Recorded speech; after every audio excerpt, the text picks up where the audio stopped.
Critical Frames, a PlayStation podcast, is available on all mainstream audio and video feeds. Find out how you can support the show by heading over to patreon.com/criticalframes.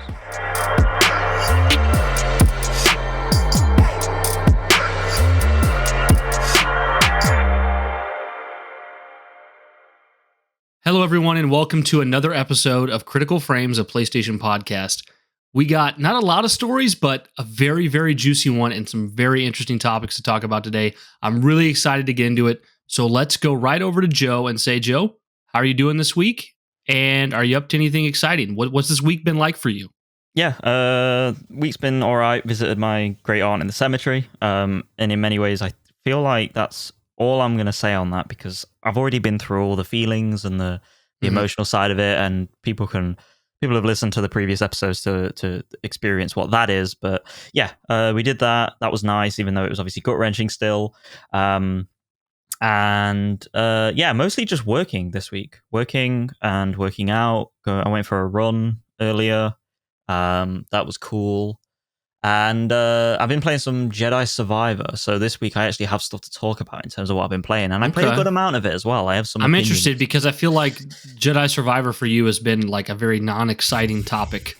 So we'll see what you say later. Yes. Yeah, but that's been my week. And then tomorrow, tomorrow's my last day. So tomorrow is Thursday because we're recording on Wednesday. Tomorrow is the last day I work this week because Friday I booked a holiday off to go to the Lake District in the UK to do another camping trip with the boys. Nice. So that'll be fun. So I'll be non-existent. I'll be out of range for the entirety of the weekend. And when you can't get a hold of Joe, you can't get a hold of Joe. He's just gone. I am. I'm I don't even know if he's alive until suddenly his little bald head pops up on Discord days later. Yep, that's me. I'm like a bald whack-a-mole or something. You know what I'm saying? Gonna be a fun weekend, hopefully. And yes, that's basically my week, Brian. In all honesty. What about you? Yeah.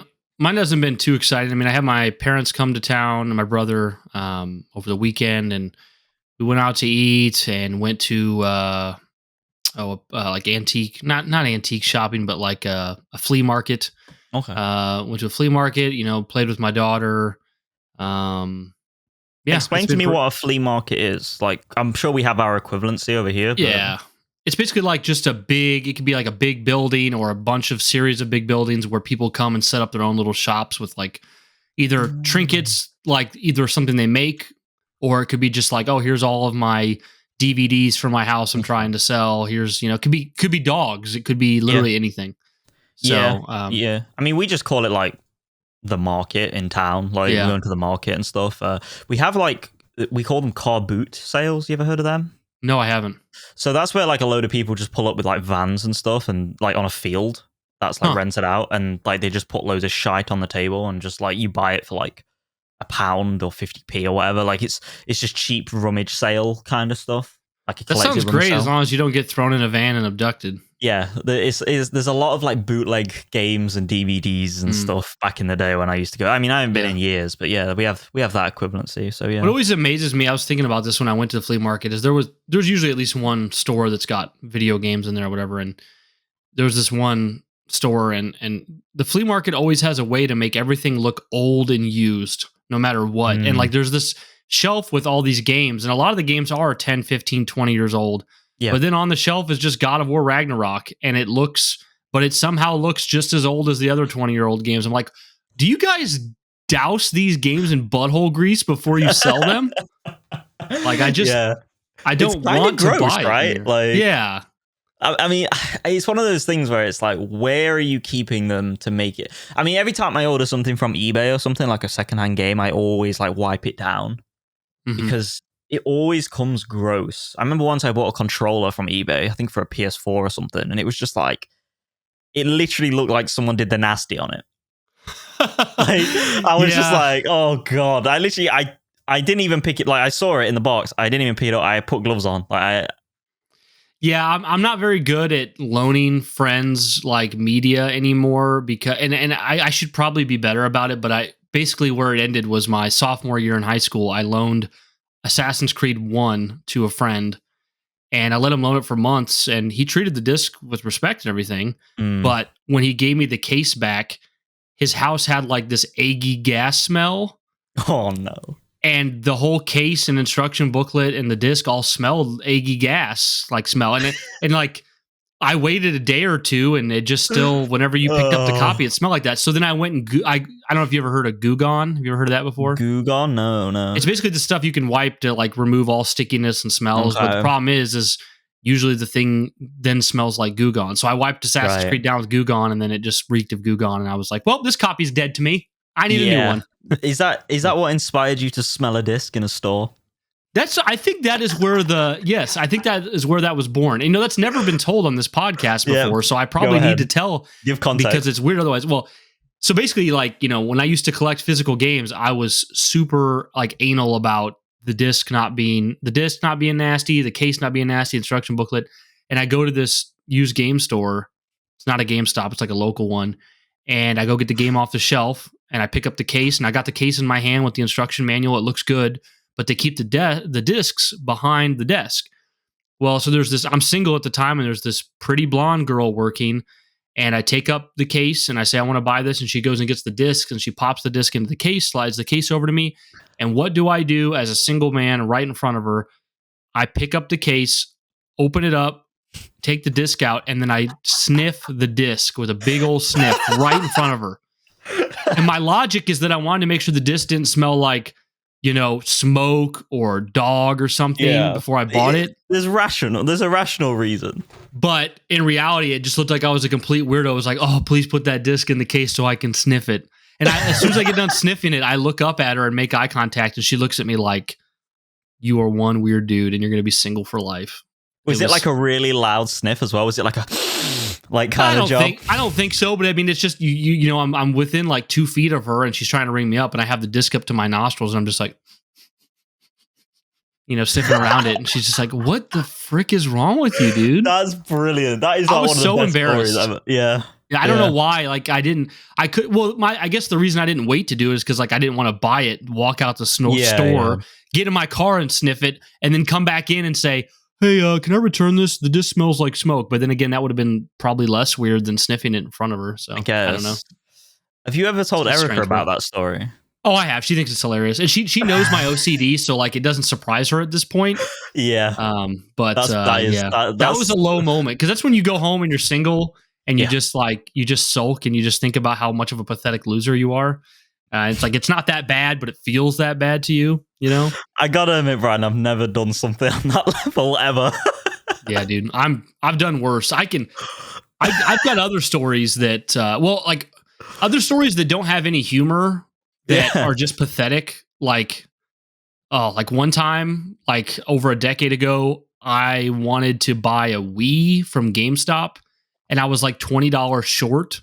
Okay. And I had nothing to trade. I had no cash. This was like when I didn't work full time. I was younger. Yep. I had no cash, but I had a Best Buy credit card. This is the dumbest thing ever. This is embarrassing. I don't know why I'm saying this. It just makes me look bad.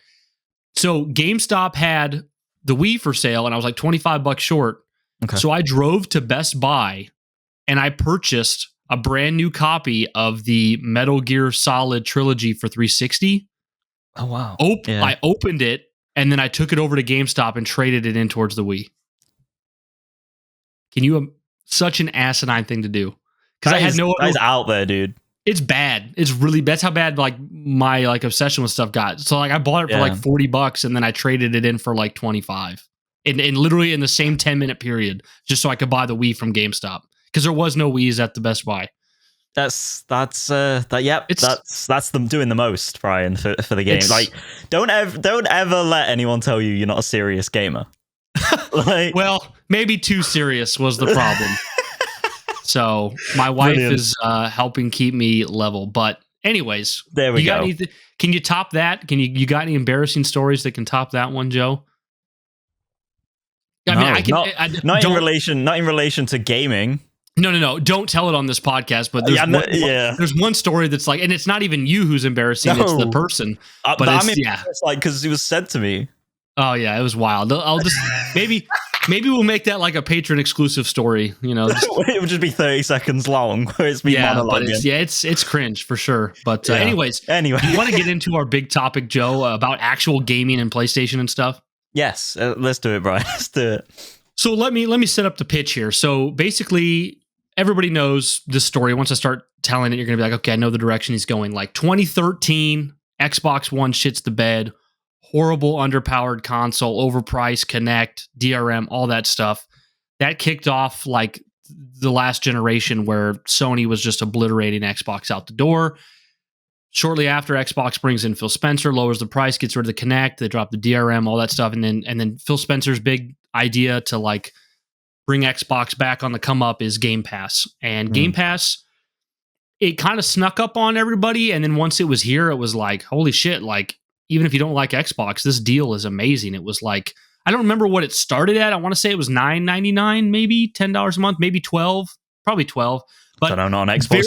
It was less than $15 a month that it kicked off, and it was like Xbox Game Pass. You immediately get all these games for free you can play, and all first party IPs that come to Xbox, you will get them day one for free with your measly like $12 subscription. So like I remember in 2019, Gears of War 5 came out. I played it day one on Game Pass for like $12, and I didn't have to pay for the game.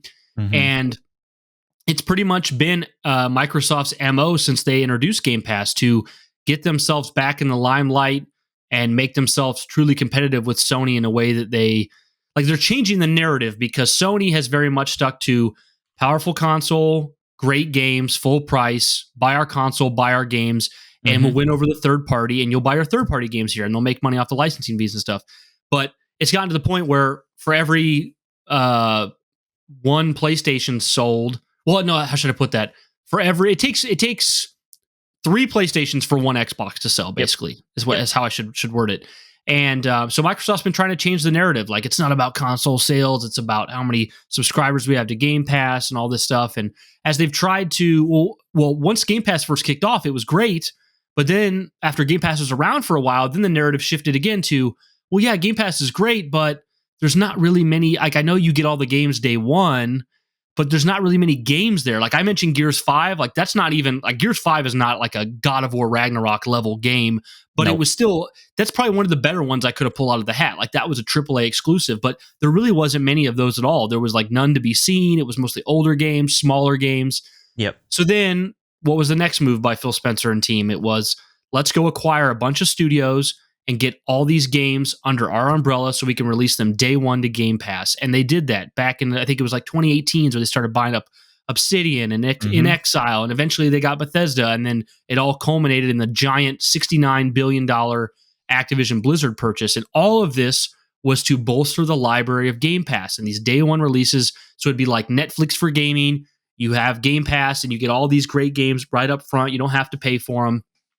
And it's kind of been this promise that's been lurking in the background for like 5 to 6 years of the games are coming. The games are coming. Like the Game Pass deal has always been good because you're always getting a lot of games for a very little bit of money. But the thing is, a lot of times they weren't the big games people wanted to play. And you can only play so many games in the amount of time of a month anyway. So we're finally getting to that point where it's like, and we thought it was last year where it was like, oh, this is going to be the year where it kicks off. And it was like Redfall, okay, Hi-Fi Rush is cool, but it's smaller. Starfield, pretty good game, but not for everyone. Then there's Forza Horizon, once again, like good game, but not for everyone. But then we had this banger Xbox showcase this year that actually put PlayStation's to shame, even though PlayStation's was a state of play. It wasn't the same kind of size, but like, and Microsoft had this amazing showcase with all these games, all this stuff coming to Game Pass, and they're kind of doing once again what they're always accused of doing, which is stepping on rakes. They do something amazing, like the developer direct at the beginning of the year. Oh, then our games are coming over to other platforms, third party, and then okay, here we have this awesome Xbox showcase for E3. Well, now what we're going to talk about today is happening, and so we're kind of tying this into PlayStation because this is a PlayStation show. Is that a couple different things? First of all, Microsoft are the ones that are constantly changing this industry and making everyone have to adapt because they're the losers that have the most money. So they're the losing team, but they got astronomically more money than anyone, so they can continually. If that's not an oxymoron, I don't know what is. It sucks. It sucks. They get to change the narrative because they have a bottomless pool of funds. But the whole narrative has kind of been like Sony is sticking it out on their typical tried and true path of, You buy the console, you buy the $70 games, but we're giving you high quality exclusive games. You got your God of Wars, your Last of Us, Horizon. I mean, such good games, but you're paying full price for them. It's a premium. We've talked about this before. Sony is training their audience to buy the games. Microsoft has trained their audience not to buy any games. And because of that, game sales are down on Xbox. Console sales are down on Xbox because Microsoft's also training you to not buy their hardware either. Yep. Just get a Fire Stick. Just play on PC. Just use an Xbox One through the cloud. Use your phone. That's me. So while Microsoft has already been on the downhill, like they've been on the clear L side of this whole war, they've decided to forsake all they had left in the game sales and hardware market to double down on the subscription. It led to Sony introducing their own PlayStation Plus tiered system as a response to Game Pass. Yep. Obviously, Sony has stood by since day one that they can't afford to put games like God of War Ragnarok or Horizon Forbidden West on PlayStation Plus day one. They simply can't do it. They'd go under. And that's true because it is a complete loss to do that. And Sony has a small fraction of the amount of money that Microsoft does. So we're getting to this point where we've seen years of Sony continuing to make great games and charge full price. And we've seen Microsoft continue to invest in Game Pass and buy studios. And it's coming to a head here. And I think it's starting to show that Microsoft trying to change the narrative is kind of like a, what's the word? Not like a blitz, but like a Hail Mary. That's what it is. Like a Hail Mary last ditch effort. Yes. And I think it's clear that Game Pass maybe isn't going the way that they'd always hoped for. And we're going to kind of compare that along with where Sony is at with the PlayStation and just how this affects everything moving forward. But to get into our story at hand, that was a lot of setup for you guys. It was good, though. It was good. You did well. I'm really glad. I appreciate it. Sometimes I'm like, am I making any sense here? Crystal. But I actually chose this information from coming from Kotaku because I normally would go directly to the source, which is Xbox or like Microsoft's actual page where they break down this new Game Pass information. But I actually found it easier to understand in Kotaku's words than Xbox's official site. And this is the large conversation that's happening across many sites, but I just happen to pull from Kotaku. So, headline, Game Pass is getting another price increase in the messiest way possible. Xbox's Netflix-like service will now cost more, and for some users, it won't include day one game launches. Microsoft is making some big changes to Xbox Game Pass, including raising the price on some tiers while continuing others and adding whole new options, turning the once easy-to-understand service and arguably the best deal in gaming into a confusing and pricey mess. So once again, to clarify before I read on, Game Pass, when it came out, one price, all these games, day one releases from Microsoft. It's that simple. Keeps getting more convoluted. Moving on. On July 9th, people began sharing emails from Xbox seemingly referencing an upcoming price increase for Game Pass subscribers in September. Wario64 shared the news on X. Shortly after that, Windows Central confirmed that a price increase for Game Pass Ultimate was happening, along with a host of other changes.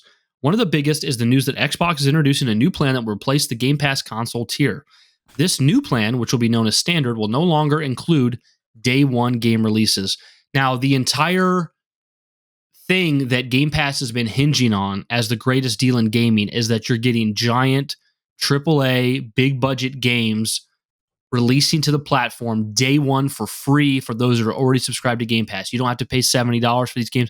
You're also getting day one games that are like indie and stuff as well, which provide a lot of value. But what's really been incredible is games like Gears of War or Halo being free if you're on this service. And the hope was, as all these studios they acquired were putting out games, we would get more and more value on Game Pass. And this is going to be the first year where a brand new Call of Duty Black Ops 6, you're going to have to pay $70 for it on PlayStation 5, and it's going to be here on Game Pass on Xbox. But they're saying now that the standard plan will not include day one game releases. And I'm going to probably drive this home more than I need to, but it is very important to note, to note that they are they're separating the day one game releases. They are breaking this down and making it its own section of Game Pass, because that was so crucial to what this is. I think it says a lot about where they are at with Game Pass and where they're at with their console and Xbox as a brand, where this no longer becomes the pinnacle of what the service is about and instead becomes an option. So reading forward once more. Xbox has since posted an FAQ on its official support page explaining all the changes, and it's kind of a mess. Here are the highlights. Xbox Game Pass Ultimate in the United States will go from $17 a month to $20 a month. This price change starts for new subscribers on July 10th and will kick off for pre-existing members in September. So this is the typical what most people who like Game Pass are in. Ultimate, you get everything. You get the games, you get the live service. Bits and bobs. There's like cloud streaming stuff like that. Yeah, all the whistles, the bangs and whistles. Yeah, that's where most people are at. The next one is Xbox Game Pass for console. Now, this was a tier that they introduced, I think, in the last year. Might have been a little over a year ago. This is like a lighter option, a cheaper alternative to Game Pass Ultimate that didn't include PC games or EA Play titles is going away. This plan will be replaced for new users in the coming months with Game Pass Standard. This plan will cost $15 a month in the US. Users currently subscribed to Xbox Game Pass for console will be allowed to stay on the plan with no changes. Xbox also confirmed that this new Game Pass Standard tier won't include new games on day one, which has been the standard with Game Pass since its creation. So basically, the price point that everyone has been used to getting Game Pass at and having all these day one games, that is becoming the new price point where you don't get day one games. And this is on the cusp of Call of Duty coming out, Indiana Jones, Avowed, next year, Fable, stuff like South of Midnight. A lot of these games people have been excited for that are on the horizon, where you'd really finally be able to take advantage of these day one releases. They're now not a part of the standard tier. Microsoft says that some day one Game Pass releases will eventually be made available to Game Pass standard subscribers at a later date. So they're not specifying it might come there, certain games eventually. Like I told Joe before we started this podcast, Black Ops 6 is coming out this year. This could be a thing where like, hey, it's free now. It's when Black Ops 7 or 8 is coming out, and it's like this is older and it doesn't matter anymore. Have Microsoft worded it that they are including day one Game Pass? Like you know how that bulleted point says Microsoft says that some day one Game Pass releases will eventually be made available. Then it's not day one anymore. Like what do you mean like that? It's just some. Eventually, we'll put some more old games. We'll put some more old games on there, right? It's like weird. Yeah. What I'm asking though is like, why would they put like if I don't know if it's the article that's written this or it's Microsoft that's written this out. But if Microsoft or Xbox have like said this, it's like why would you label it as day one when it's not day one anymore? It's like what the fuck? Because that term makes it seem sweeter than it is, right? Softens the blow. Because that's the thing is like right now, if we heard today that Sony was putting God of War Ragnarok for free on PlayStation Plus, and it might be in the back catalog now. I don't think it is. But because I know 2018 is, but if they said Ragnarok was getting added to the back catalog today, it wouldn't really make too many headlines because most of us PlayStation gamers that like God of War, we would already played it. We already own it. Yeah. We don't care, and that's kind of what they're saying is like, hey, you may be able to play Avowed in Game Pass at the regular price in 2027. It's like, oh, okay. It's I'm waiting for Avowed 2 at that point. You can get the game trial of Ragnarok on PlayStation Plus, but like that's you don't get the full game, right? And that's as far as I'm aware, game. You don't know. As far as you can get God of War 2018, but once again, we're talking about a 6-year-old game at this point. Like, you've probably played it, Yep. Starting on September 12th, 2024, Xbox will no longer let people stack Game Pass for console prepaid cards for more than 13 months.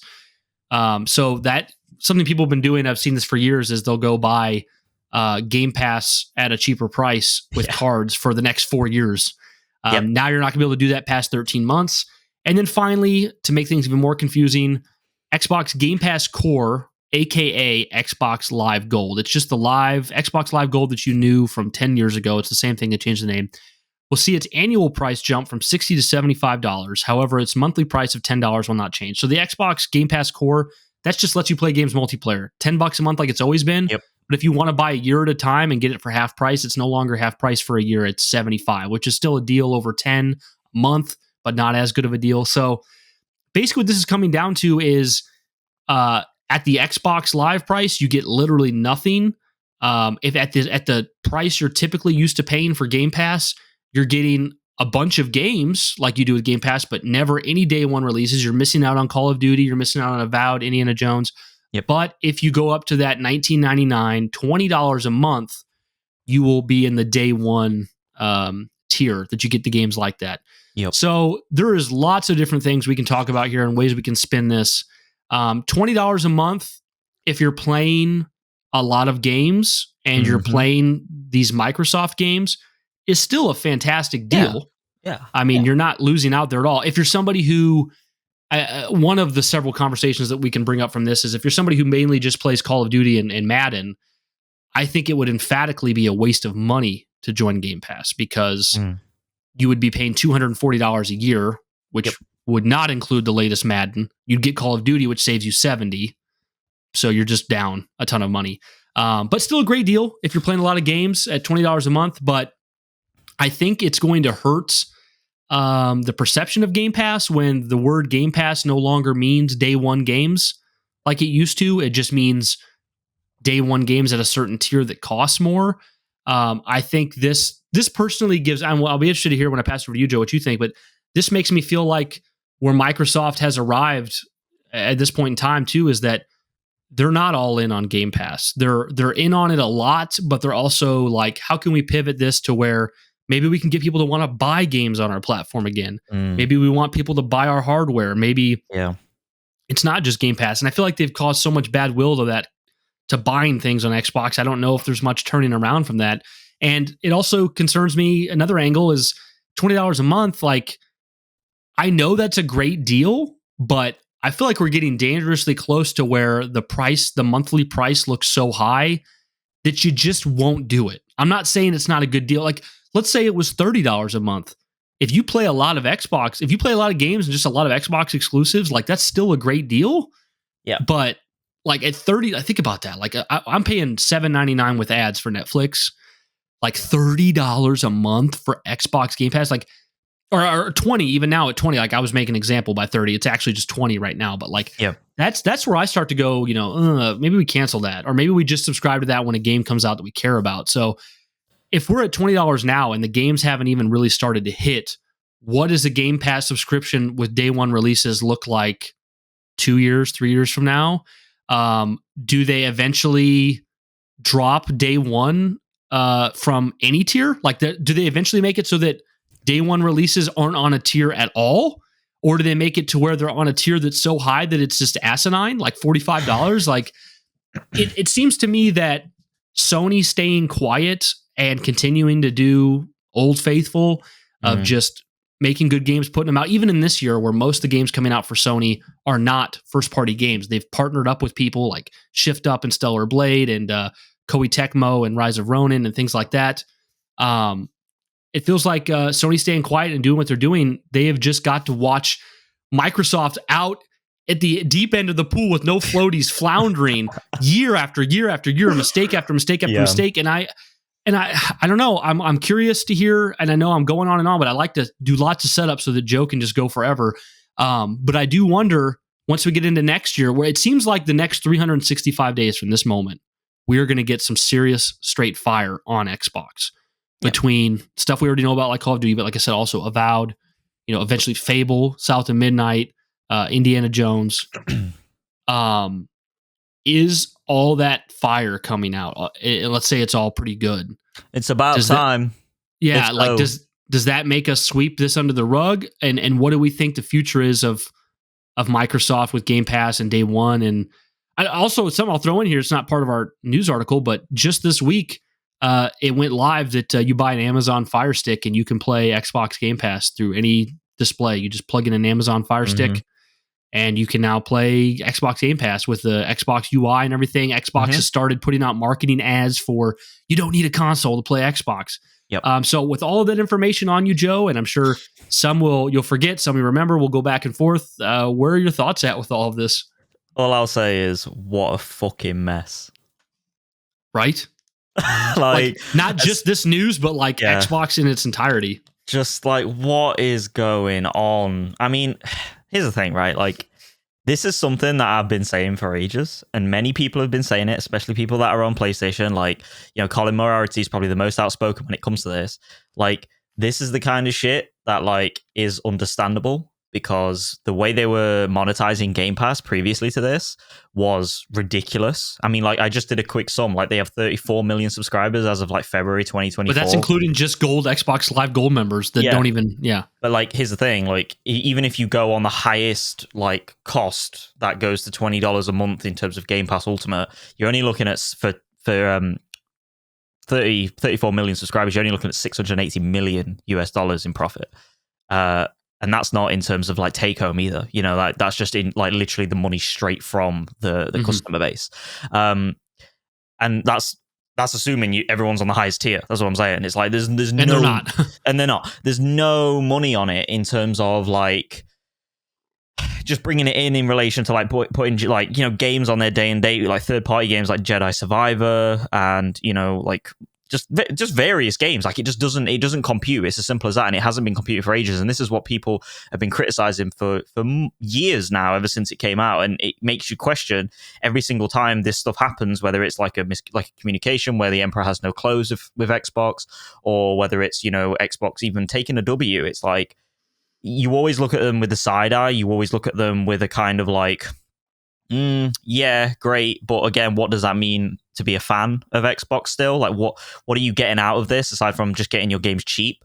And ultimately, like, the way I look at this is it's a complete mismatch of like just this alone, this announcement alone is a complete muddled, fuddled, fucked up mismatch of like marketing. Because one of the biggest problems I have with Game Pass is there's all these different like names for different tiers that I just don't understand. When it, like, if I took like fucking 2 hours to like read through everything and understand everything that goes on, and like, yeah, I get it, maybe half an hour, whatever, 45 minutes. But my point is, at the start, when I look at Game Pass, I'm like, okay, there's Game Pass Ultimate, but then there's also Game Pass Ultimate PC, and then there's Game Pass for console, which is now Game Pass standard. and then like Game Pass Core. And Game Pass Core now, which is basically Xbox Live Gold, which is basically just you paying for online. It's like, that does not make sense. Why can't you just do like Xbox Game Pass Lite, which is across all platforms, Xbox Game Pass Standard, and Xbox Game Pass Ultimate? 3 tiers, bada bing, bada boom. This is something that I and like my project manager do all the time, where we sit and we literally just sit and ponder like how to name certain things, how to attach an IP, how to attach some form of like easy colloquial representative term, and we literally sit for hours trying to figure out like how we can make things easy. Because you got to think, like, you got to make it, how do I say this, like, you've got to make it legible and understandable, like, as soon as you read it, as to what it pertains to, but you've also got to make it memorable. And a lot of the time, like, the thing with it is, when you do stuff like that, you've got to, in a lot of ways, disassociate the name from what you're actually trying to describe in many ways.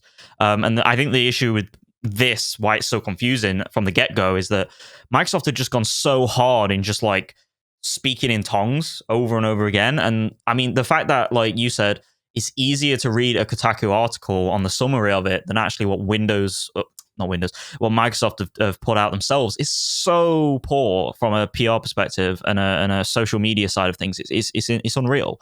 And it screams to me, like, just that alone screams to me, this isn't like as well thought out potentially as what we hope it to be in many ways. Because it's just like, oh yeah, fuck it, like, we're pivoting now, and it's like, oh fuck, what do we do? There's all these random names, all these random colloquial terms. Okay, cool, we'll sort it out. Let's bang it out. We need to pivot quickly because we're losing money, etc., etc.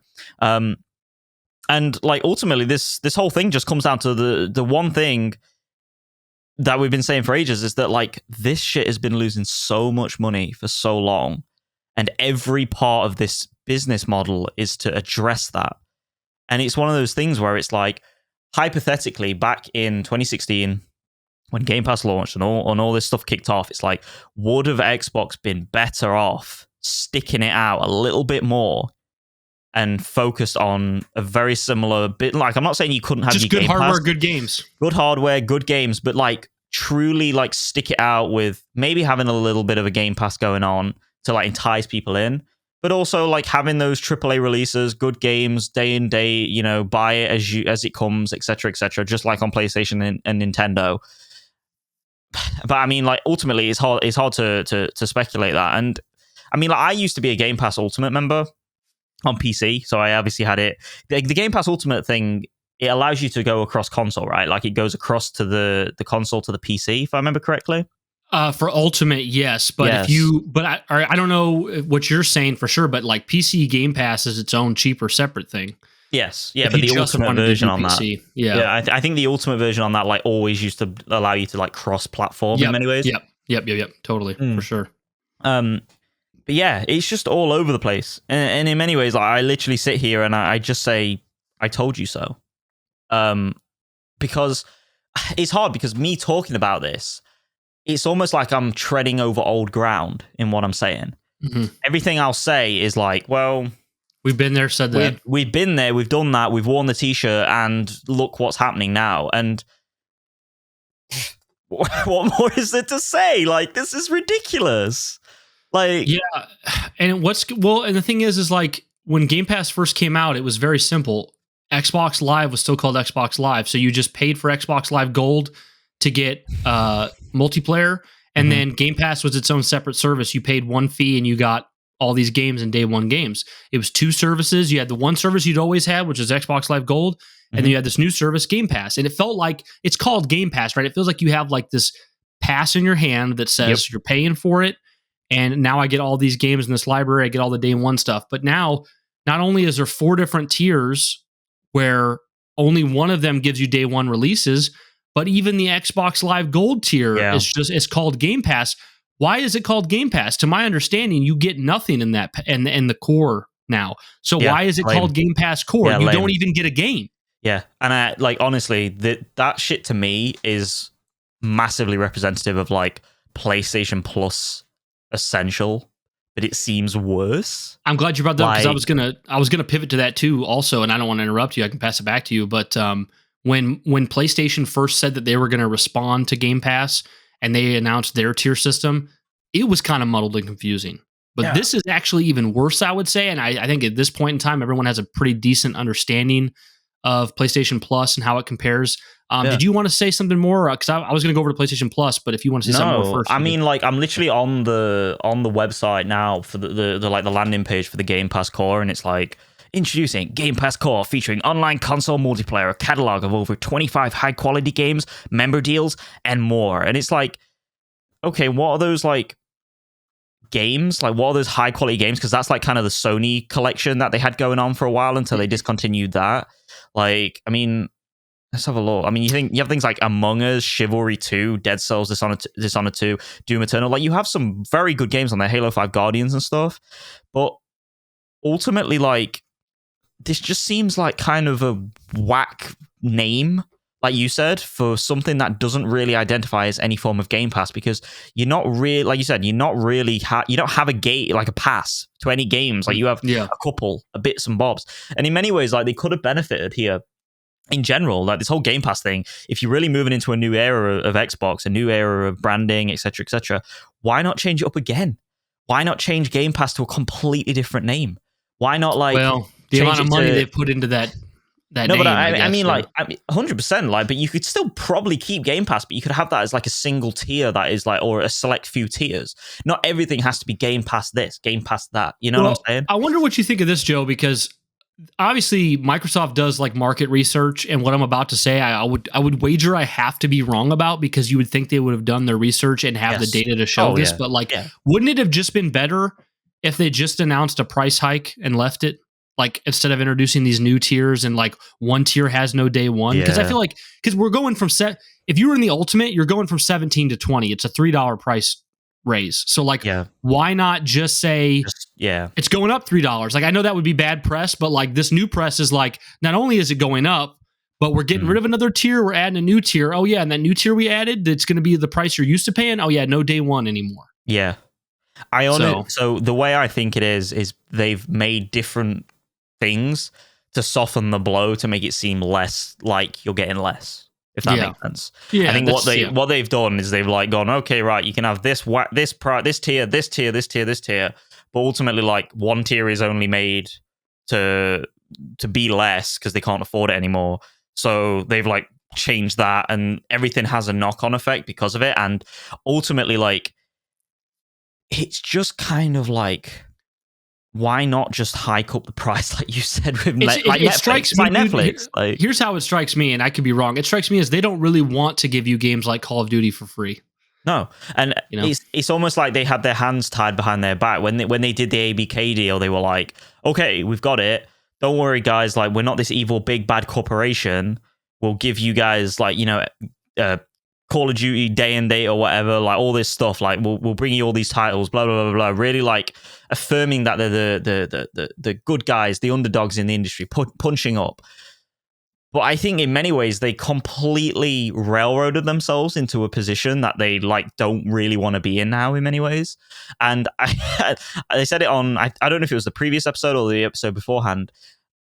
They should have tied the way the game, the Call of Duty thing potentially into, launch console, either discount with, a discount to like people on a Game Pass Ultimate subscription, or if they really were ballsy, because they like to waste money, put it into like day and date into that Game Pass Ultimate stuff. You know what I'm saying? Like, they should have thought further ahead with those market analytics and stuff, engaging stuff. And it makes me, I think the problem with Microsoft is for years now is that they keep pivoting, they keep moving to different things, and they're not consistent with their brand, they're not consistent with our identity in many ways, because it almost seems like every generation they're pivoting, at least, or every half a generation they're pivoting. Every half a generation. Yeah. And I think the issue you have when you do this is you just make like a really like muddy brand identity, and ultimately, like, I think the problem with Microsoft is not that they are not reading the industry right, it's just that no one cares for what they are putting out in many ways. Like, obviously, people do care. There are people on that platform. I'm not saying like it's a dead console or whatever. I'm not going to be that hyperbolic. But I genuinely think, like, even though they try and be steps ahead of the industry by acquiring all these games, by investing in Azure Tech Cloud, by, getting ahead on the subscription side of things, I think the issue you have ultimately is that the stuff they're implementing and the stuff they're doing market research for and stuff is like based within their own, obviously, like their own, because I've done Microsoft testing before where I've like signed up for their testing scenarios and stuff like that, and ultimately it's obviously going to be a small volume of people testing games or features or whatever. Like I've done it on their Windows devices, on their operating system, getting new features, feedback in that. I've also been doing it. I did it on like Age of Empires 4. Obviously, I did it on Halo Infinite with the testing phase, the flighting, stuff like that, and obviously the PC versions as well when they were releasing them sequentially on the Master Chief Collection. And ultimately, like, it's a very small volume of people that are like feedbacking. And I think what they do is they take that volume of people and they extrapolate that to an obscene degree. This is just me speculating here. They extrapolate that to an obscene degree. And it's not at all representative of, like, obviously the people that aren't on that platform, such as myself, that don't really like care for what they're actually trying to test for and market research in many ways. I mean, a lot of times when it comes down to people is they just want to buy the console. It's got the cool games on it, right? And like that's all this like backwards compatibility and Azure and all this. It doesn't matter. It's great and all that stuff, but it's not what at work. Pretty much everyone I work with, they're mostly on PlayStation because PlayStation's got Spider-Man and Helldivers, and then they just buy their Madden and Call of Duties there. And I think it's getting to this point where if I had to wager, is that Xbox is this little division in Microsoft, and for years they've been throwing money down the drain on Game Pass, and then the entire world perks up when Xbox wants to acquire Activision Blizzard, and it's this biggest like acquisition ever. Yeah, and then once the bigger heads at Microsoft, like Nadella or whatever, look over at Xbox and go, okay, wait a minute, you've been wasting money for years on this Game Pass thing. You're now going to roll the biggest acquisition of all time into this thing that we're losing money on every year. Yep. Some shit's got to change. And then you see like Tango Gameworks gets closed. There's probably more stuff coming, layoffs. And then now they're up in the price of Game Pass. And I can't see how, if they're going to move forward with everything being day and date and day one, Call of Duty and Indiana Jones, all this big stuff, Diablo expansion packs, whatever. I can't imagine it's going to stay at $20. There's just no, like, this. You got to think about, we're at the beginning, and this is I don't know if it was in this article, maybe. No, it wasn't here, but I read it somewhere that they said it well, that a lot of times these big services like Netflix or Hulu or whatever, they try to be the good guy until the point where they're massive, and then they drop the price stuff on you. I don't feel like Game Pass has got there yet, and they're already doing this. Like, you're at 34 million subscribers, and a lot of those are just your like low quality, like live player people, like not actual full price. I don't feel like you've got there yet. We also haven't seen, we don't actually have the good games in our hand yet. I mean, we got like Starfield and Forza, but like we don't have the Indiana Jones, Call of Duty, Avowed, and all that stuff yet. I feel like you built goodwill for years. You still haven't got to the mass appeal level. Yeah. And now you're starting to messy everything up. I just wonder, man, it's impossible to like, I mean, what is the trajectory of Xbox? we talk about like Netflix and stuff all the time, and it's like they were losing money for a serious amount of time. And once they started to move away from getting rid of obviously movies and licensing, like obviously they still license a lot of movies to put on. But they started making their own shit. But they started to put their own shit on there, and like you started to see like a shift in direction where it was like movies and TV shows or whatever were like moving off that service, slowly, sequentially. And I always say to my dad, like, he's like, why did it? Because he's not up on this. He's like, why are they always taking stuff off? It's like, Dad, because it costs a shit ton of money to keep things going. Like, oftentimes they have to keep paying the person tens of millions a month, tens of millions a month just to keep things on. And he's like, oh, right, okay. But he's like, that stuff sucks. And then when they started making money again, they started like really becoming profitable, and they weren't in the red, and they were in the black. What they ended up doing was basically like putting it so you had to like have one household like per account. Yep. And it was like, as soon as that happened, I remember like everyone was like, what the fuck is this? Yeah. Like really? Like this is what you're doing now? But that's the thing is, right? Like, it goes to what I was saying is like, it's not like they didn't know we were sharing our Netflix with friends and family 10 years ago. They knew. It was that they weren't ready to be the bad guy yet. Yeah. So, and smart it's business. The same. Yeah, it is. It's being, a Scrooge in many ways. And I don't know, dude. I still long for the days where Xbox can bring AAA games to the platform, like on the on the likes of the 7th generation and the 6th generation. And I mean, this is the history with Microsoft. They've always paid their way to the top. They've always done it. And it's really hard to have a genuine conversation with people on this, because most people don't like look at the history of Xbox or PlayStation or Nintendo or whatever, and they don't sit and they're like, okay, right, like, let's actually look at this, or try to be as objective as possible. Let's take a bird's eye view of this. Like, it's always like, well, I like my Game Pass, I like my Xbox, I like the ecosystem, I like Phil Spencer. Like, I don't care. It's like, I don't care. Just because you don't care doesn't mean real stuff isn't happening. You know? It's like this company is seriously subsidized by this Game Pass alternative that is not making money. And even now, I would argue that even though they've hiked up to $20 a month for Game Pass Ultimate in the United States, it's like, that's still not enough. Like, you need more money than that, dude. Like, and dude, here's what, as kind of a closing angle to this topic. This is something I wanted to pose that I want to see if you agree with me. I think you could make the argument now, if you pull up the PlayStation Plus compare membership plans page that I sent you. Mm-hmm. I think you can make the argument now that both Essential and Extra are a better deal than anything Microsoft has. And when it comes to premium, it's up for debate, because let me run this through for you guys here. Yeah. The Essential on PlayStation Plus is $10 a month, and you get monthly games. And you get online multiplayer. Pretty simple, right? But the $10 for Microsoft, correct me if I'm wrong, and I could be wrong. I could absolutely be wrong, guys. They got rid of, how Microsoft used to give like the games with gold, like 2 free games every month? I think they retired that because of Game Pass. It's gone. Yeah, it's gone. Okay. So my understanding is that $10 on PlayStation gets you some monthly games and online multiplayer. I think for Xbox, it gets you just multiplayer. You don't even get monthly games of any kind there at this point. Yep. Okay. So it's better there than the Essential. Then you go over to the PlayStation Plus Extra. You get monthly games. You get some of the game catalog, which is like where I talked about like God of War 2018 has been and stuff like that. So you get your own little light Game Pass variation here on the PlayStation Plus Extra tier. You get Ubisoft Plus Classics, which not saying they're 1-to-1, but on Microsoft, you only get the EA stuff if you're on the $20 plan. So at the $15 plan here, You're getting Sony's catalog of games that aren't day one versus Microsoft's catalog of games that aren't day one. Now, which company has a better catalog of games that aren't day one? It's Sony by far. Like you're not getting the quality of content first party over there on Microsoft. So I'd say at the $15, Last of Us, like so much good shit. So I would say at the $15, you're getting more of a deal over at PlayStation. So then it comes down to the premium.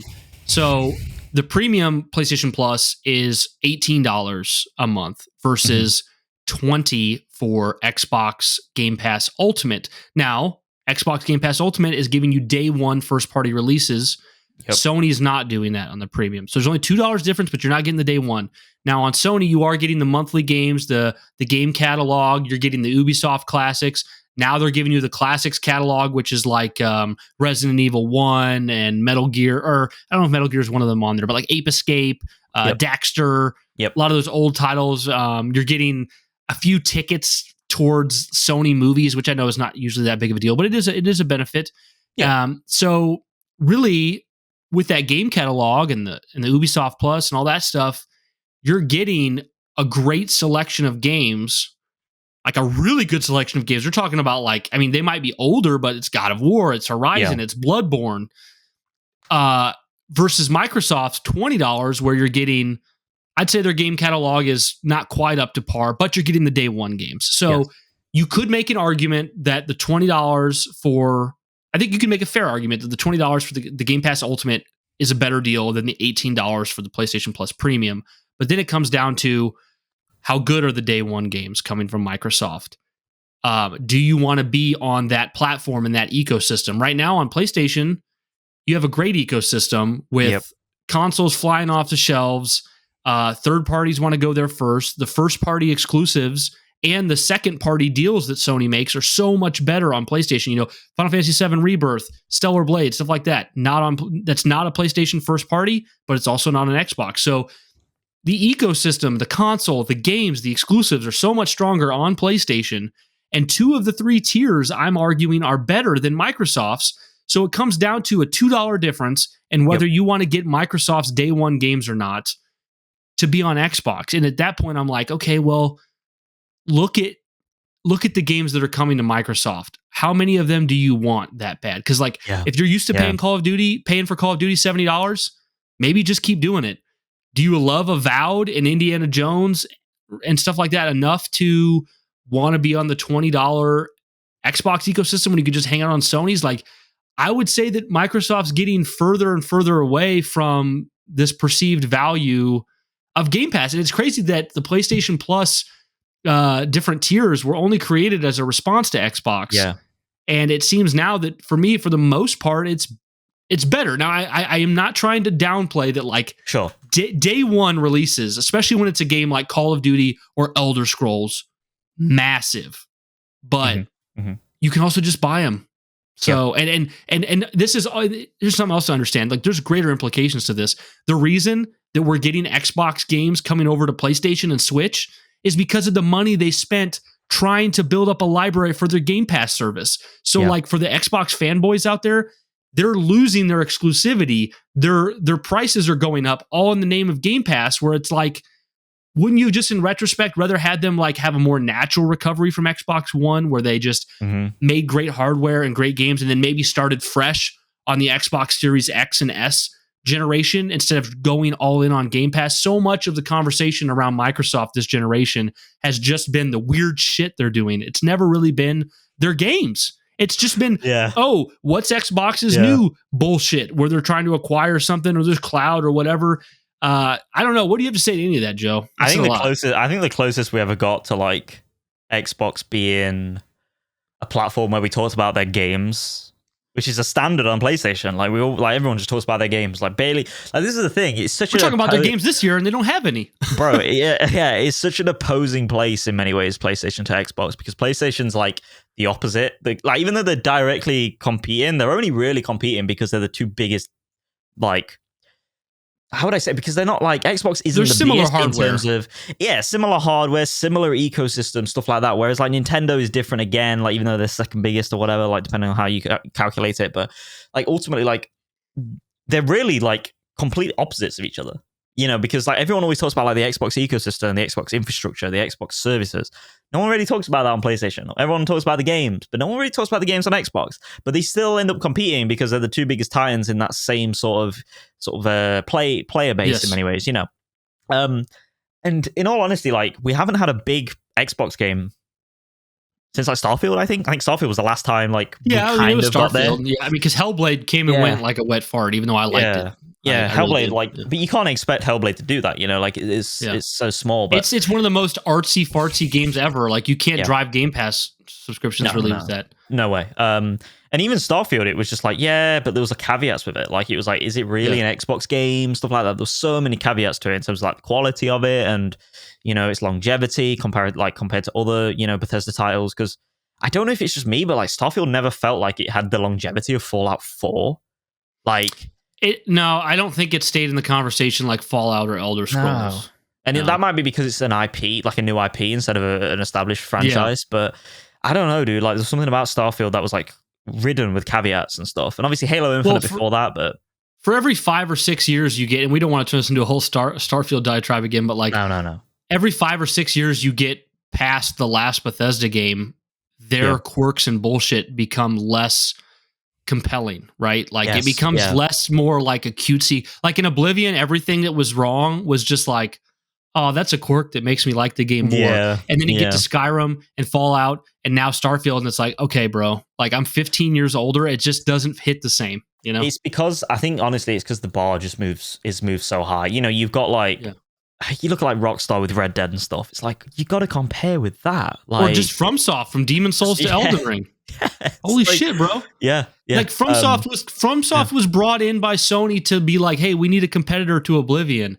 And by all intents and purposes, back in 2009, they failed. Like even though Demon Souls is great, they failed. Yes. But look at where we're at now. Like FromSoft to Bethesda. I mean, like I know Bethesda's great, and like if somebody says they like Bethesda more than FromSoft, completely fair. I totally get that angle. But like, it's pretty clear which one's the favorite today. You know? Yes, 100%. But so this is the weird thing when comparing these membership plans. Going back to what you were saying, it's like Xbox are in a really tricky situation now because, like, obviously they have to rise their prices on their Game Pass things, and obviously doing all these weird like offshoot tiers based on what was already there and stuff. Like, it's inevitable that this price is going to keep going up. Like, it has to with inflation. And rising costs, ballooning in development costs of AAA games, like it's not sustainable, and they will have to keep going with it. And it makes you wonder. Like, I always talk to my friend about this. Like Fox, every time he talks about Game Pass, the first thing he says, like he doesn't even like reply with a conversation or a sentence. Anytime we start a conversation in our group chat about Game Pass and PlayStation and stuff, he always just like in relation to Game Pass, he always just puts shovelware.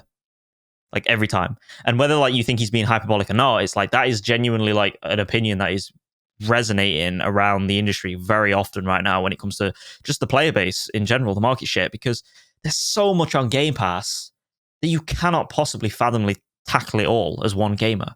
And that's the beauty of it, don't get me wrong, the value of it, 100%. But I also think it's just way too much. And I mean, we had the Sony PS Plus hike in price after they rebooted it. In October 2023, and that was the point when everyone kind of like looked at PlayStation Plus as kind of like, I don't really want to touch that anymore because it's gone up like ridiculous amounts, and it's not worth it. And even Essential was like questionable at that point, and it still is. Like at this point, you've kind of got like, in my opinion, Game Pass is still better overall, regardless of this price increase and stuff and these weird changes. But ultimately, like you have this kind of like, to me, like shovelware shitty pass that's like, yeah, it's cool, whatever, fine, but like I don't really see the point in playing it like and buying it and playing the games on there, because ultimately like I only have so much time as it is anyway to play the games I buy. Because they're selling you on the prospect of how great of a deal it is, but you can't play it all. The abundance, it's impossible. Like you literally have to be unemployed and never leave the house. And so it's like kind of a shitty service to me personally that I just don't really care about. And then there's also like obviously PlayStation Plus is like here, where it's kind of like that's even more shit. And I think the crucial thing here is how these membership plans hike in prices and change, because no doubt both of them will change. PlayStation Plus will hike in price as the years goes on. It'll happen. I'll put money on that. But it'll be less compelled than Microsoft to do so. But it'd be less compelled, and Microsoft are going to have to increase that Game Pass price massively if their third-party initiative doesn't pay off. If, like this whole multi-tier, multifaceted tier, like extrapolation doesn't pay off. And ultimately, like, I think the issue is with PlayStation Plus, the thing with it is you can't there's value on it right now, but it's seen as an extra thing. It's how it's in the mind share of the gamers. Yeah. PlayStation Plus to many people is an extra thing. It's like frosting. Xbox, some more frosting. Yeah, it's more icing on your cake. And with Game Pass, it's like it's kind of synonymous with the console. It's like if you don't have this, why do you have an Xbox? Yeah, 100%. And I think the issue is if you hike up that Game Pass price from a branding perspective, what you end up doing is the Game Pass side of it starts to run away from the actual like main platform in many ways, if that makes sense. Yeah. And what you end up doing is like everyone just starts looking at that Game Pass pricing and it's like, oh fuck, like I've got to pay that price. Because otherwise I might as well own a PlayStation, because that's the crux of the issue here. Like if you don't buy the Game Pass, you don't subscribe to that Game Pass, what the fuck is on Xbox that isn't on PlayStation?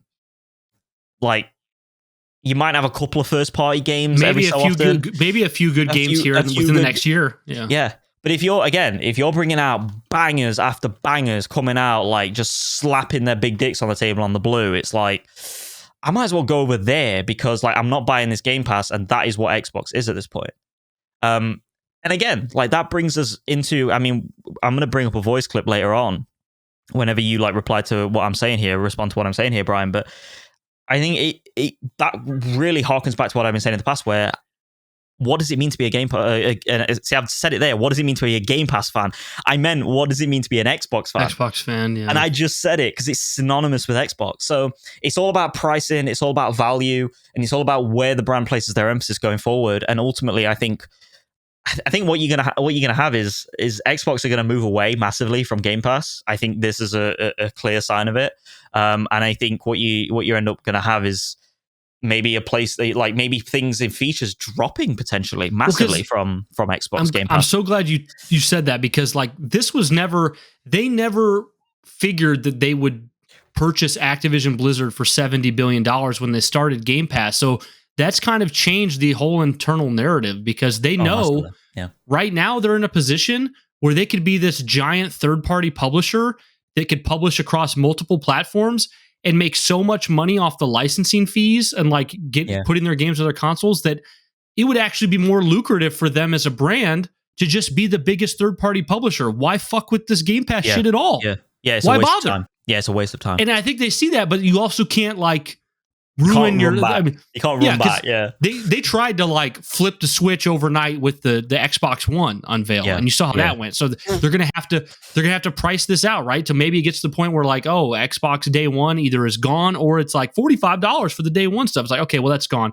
Then you just go end up buying it. Like, I don't know about you, like you and me, Joe. We're not everybody. Like, we're both very busy people, and I feel like right now, I mean, I don't know what I'll buy, but like I feel like I could go from now till the end of the year with just buying like one or two more full price games for the rest of the year and be pretty like, and I would always have something to play on top of what I already own. I'm zero, bro. Like at this rate, I'm zero. Like maybe Astro's Playroom is the only one. Astrobot, sorry. Astrobot is the only one I care about right now. Like, but yeah, so if you think about like subscribing to Xbox Game Pass right now for $20, like, yeah, I guess with the rest of the year, you've only got, what is that? It's like $100.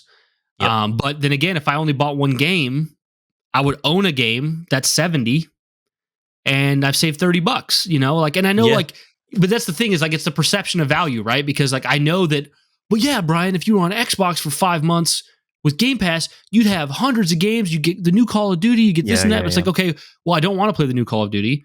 And those hundreds of games, I might touch 5 or less of them because of the amount of time I have. So I'd rather just buy Astrobot, save $30, and that's it. Like, I'm not going to say, and I own it too. You don't own anything with Xbox Game Pass.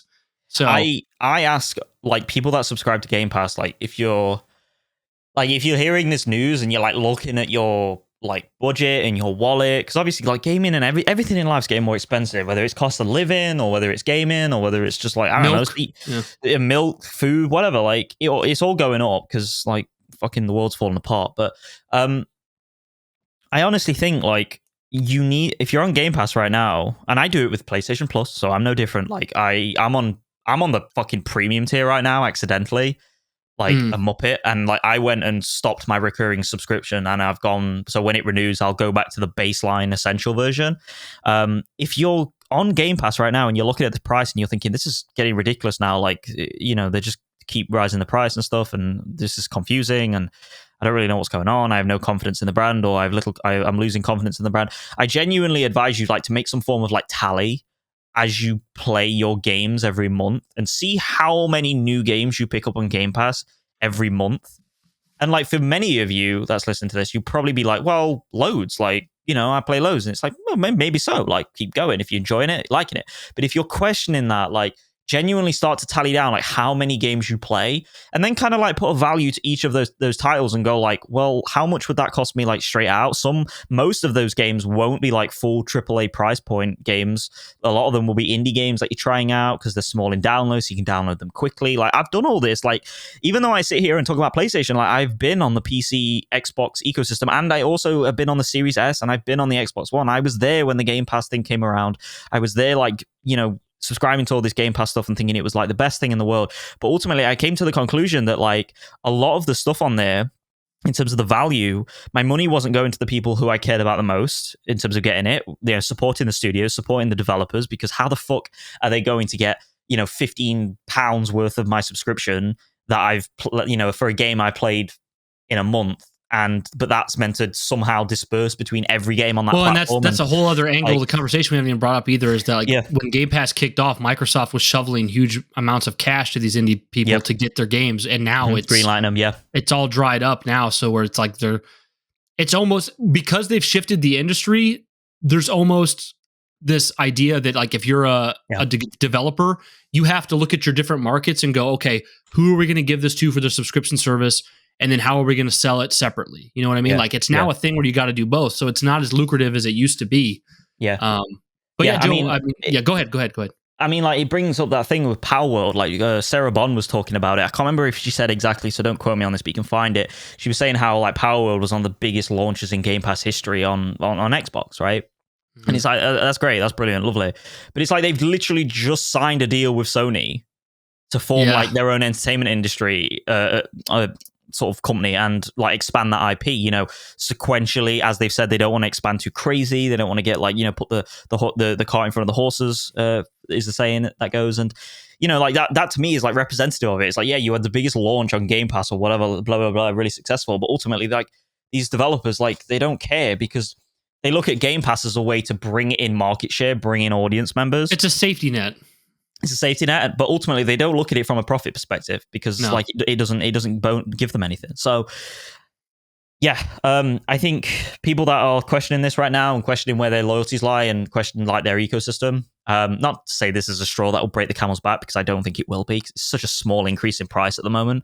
But as you go down the line, just like seriously tally up like what you play, how you play it, whether you're, you know, experiencing all that Game Pass has to offer, and you might fucking realize quickly that it kind of all falls on deaf ears that you cannot indulge upon. So dude, I can tell you right now, this year I purchased Rebirth for Final Fantasy VII Rebirth for $70 and Stellar Blade for $70.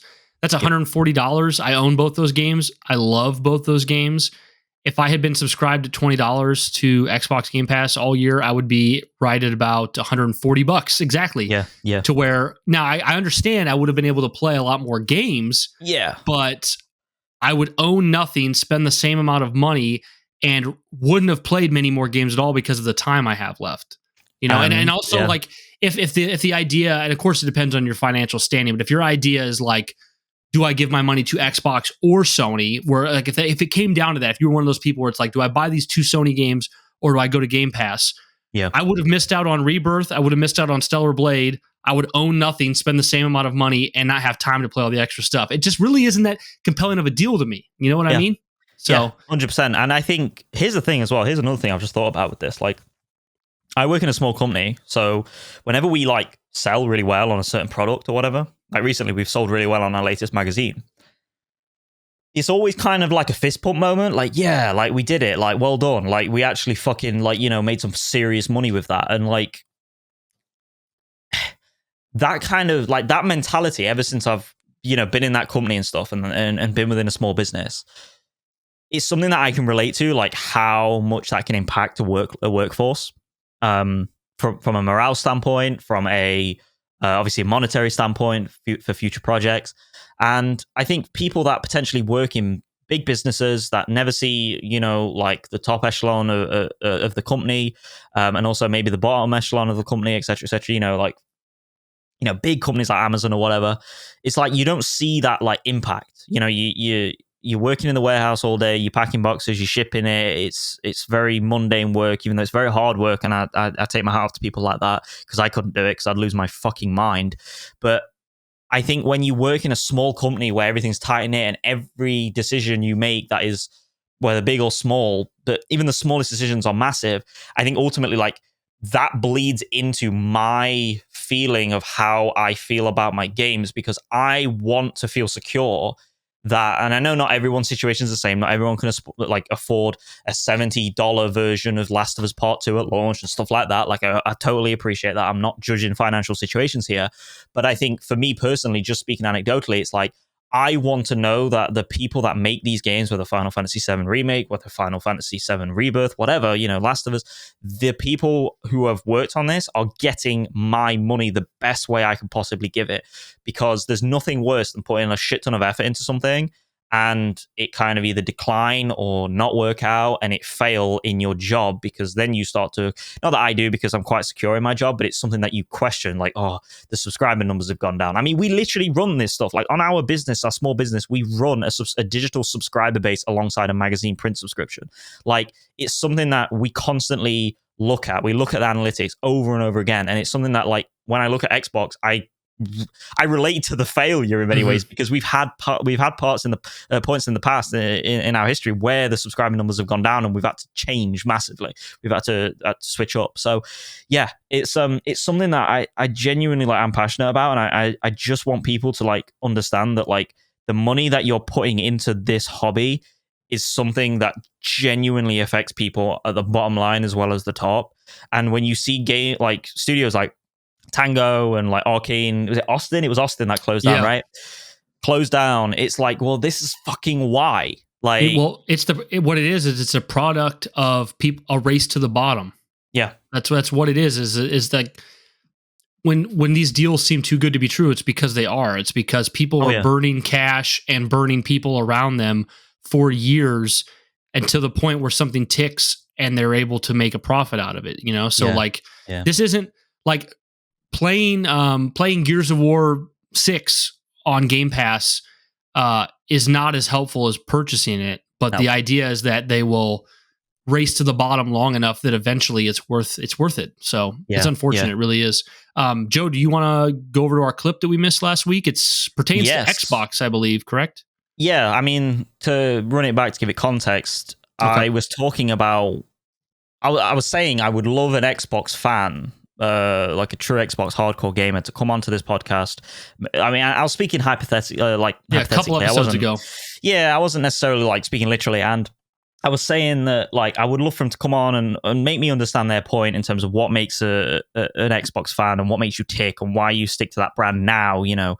And Kyle Stewart, a voice clip regular, awesome dude, sent in a voice clip about what Xbox means to him. So, all right. Well, after we just dogged it for over an hour, let's hear it. Okay. So I've thought long and hard of this. This is Kyle Stewart. This is for the Xbox fan for the Critical Frames. Absolutely loving the podcast, even as an Xbox fan and not owning a PlayStation since the original Square boxed PlayStation, but absolutely loving the banter and the thoughts on a lot of the games. Xbox to me was, whenever it first came out, was something different. It was a rebellious cause. As a PC gamer, it was something that I could get into because it was going to be cheaper, and I wasn't going to have to invest the as much money as I did to upgrade each PC with the Intel and the Nvidia and everything else. And when 1999 was ruled by PlayStation, PlayStation killed off probably my favorite console with the Sega Mega Drive, Genesis. And because I wasn't a Nintendo guy, I was a Sega guy all the way. And then whenever Xbox landed with The Rock coming out with to Bill Gates and having that very scripted promo, but looking like the lines that he had, and me being a WWE fan or WWF fan at the time, and or still at this time, it blew up. It blew my mind. So to me, Xbox was the rebellious. It was the more adult console. You know, we had blood, gore, we had everything that we wanted. We had stories that would lore and stuff. Now, in 2024, what Xbox means to me is I don't actually own the current generation because of financial reasons. I just haven't been able to afford it. I'm hoping that I should be hopefully able to save by the next year, or by the end of this year, to have an Xbox Series X or S.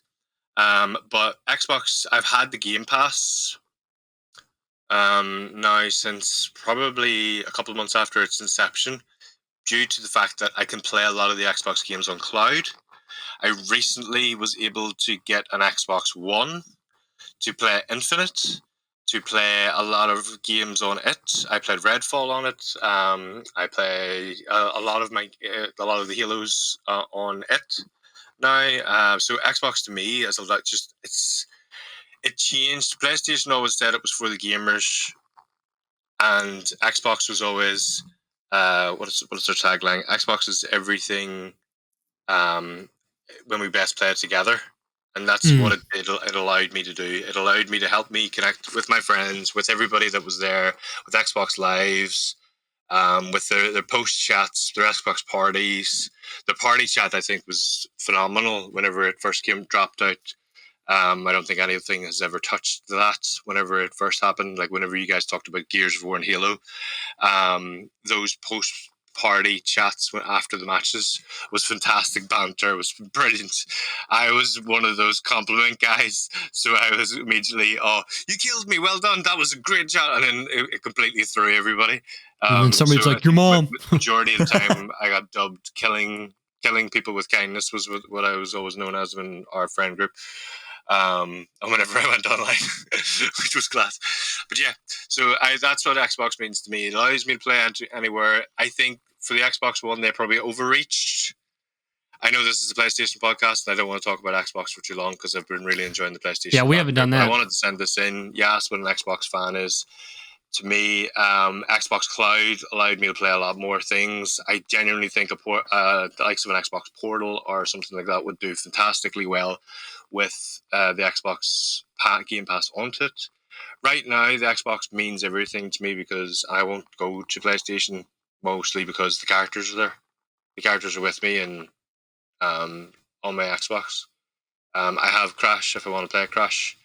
They're always a bit more childish if I wanted to go with the thoughts of PlayStation. Now, the only one that I will say that I did is, and Joe will like this, is Metal Gear was the only games that I had to find a friend with a PlayStation and play Metal Gear, because Metal Gear was something I had to play. Solid Snake was just something that was part of my life and I've always enjoyed it. And Siphon Filter and Metal Gear those were the games that I wished we could just pluck and put onto it. And now that we're finally getting remasters of those and being on my Xbox, and the controller, that Duke controller is phenomenal. Like it felt better. I'm not going to stop here because this is 5 minutes, but love the podcast. Hope you are all well, and I hope this hasn't taken up too much of your time. Well, thanks again, Kyle. You're always amazing. We love to hear from you. Appreciate the kind words. So I'll make my reply succinct, and you could take it very positively or very negatively, but it is the truth. It seems to me that so much of your love for Xbox comes from the same place that my love for Xbox does, and that's in the past. And mine too. I relate, because if we were talking about, like, I know this doesn't really work as an example, but like if you could like pull Xbox 360 2007 2008 era right to now up against the PS5, let's just say that the graphics and shit all match, you know, it doesn't really make sense. Like there's a good chance I'm an Xbox fan first, because I have been an Xbox fan first in the past. I'm a PlayStation fan first now. But that 360 and then even before that Xbox original, we're doing so many unique things, from Xbox Live and playing online with your friends and a hard drive and Halo and Gears and party chat and all the stuff that Sony either didn't have at all, or Sony had to adapt and create their own. Like Sony didn't have party chat on PS3. They didn't even have trophies. They had to copy the achievements. So yeah, like there's so much history there that I relate to, where I get, and I see, I mean, I think that history is enough to buy loyalty for a long time. And to your credit, Kyle, like I by no means think that you don't have good reasons to be playing Xbox now. Like for all intents and purposes, as I've said before, other places, is if you are on an island with an Xbox, you are on an island with hundreds of good games and a great time, a great controller, great UI, great experience. Like it's just, we've seen where they've been and where they are now, and we also see their competition, and that puts it in a whole different light. So, yeah, I feel you on a lot of the love there, but it's just for me that love's kind of been fizzling for many years, and I'm glad it's still with you for sure. So, yeah, in many ways, I resonate with what you say, Brian. With what you say, Brian, is that this is the kind of thing that I always have conversations with people who are fans of Xbox with, and it's always.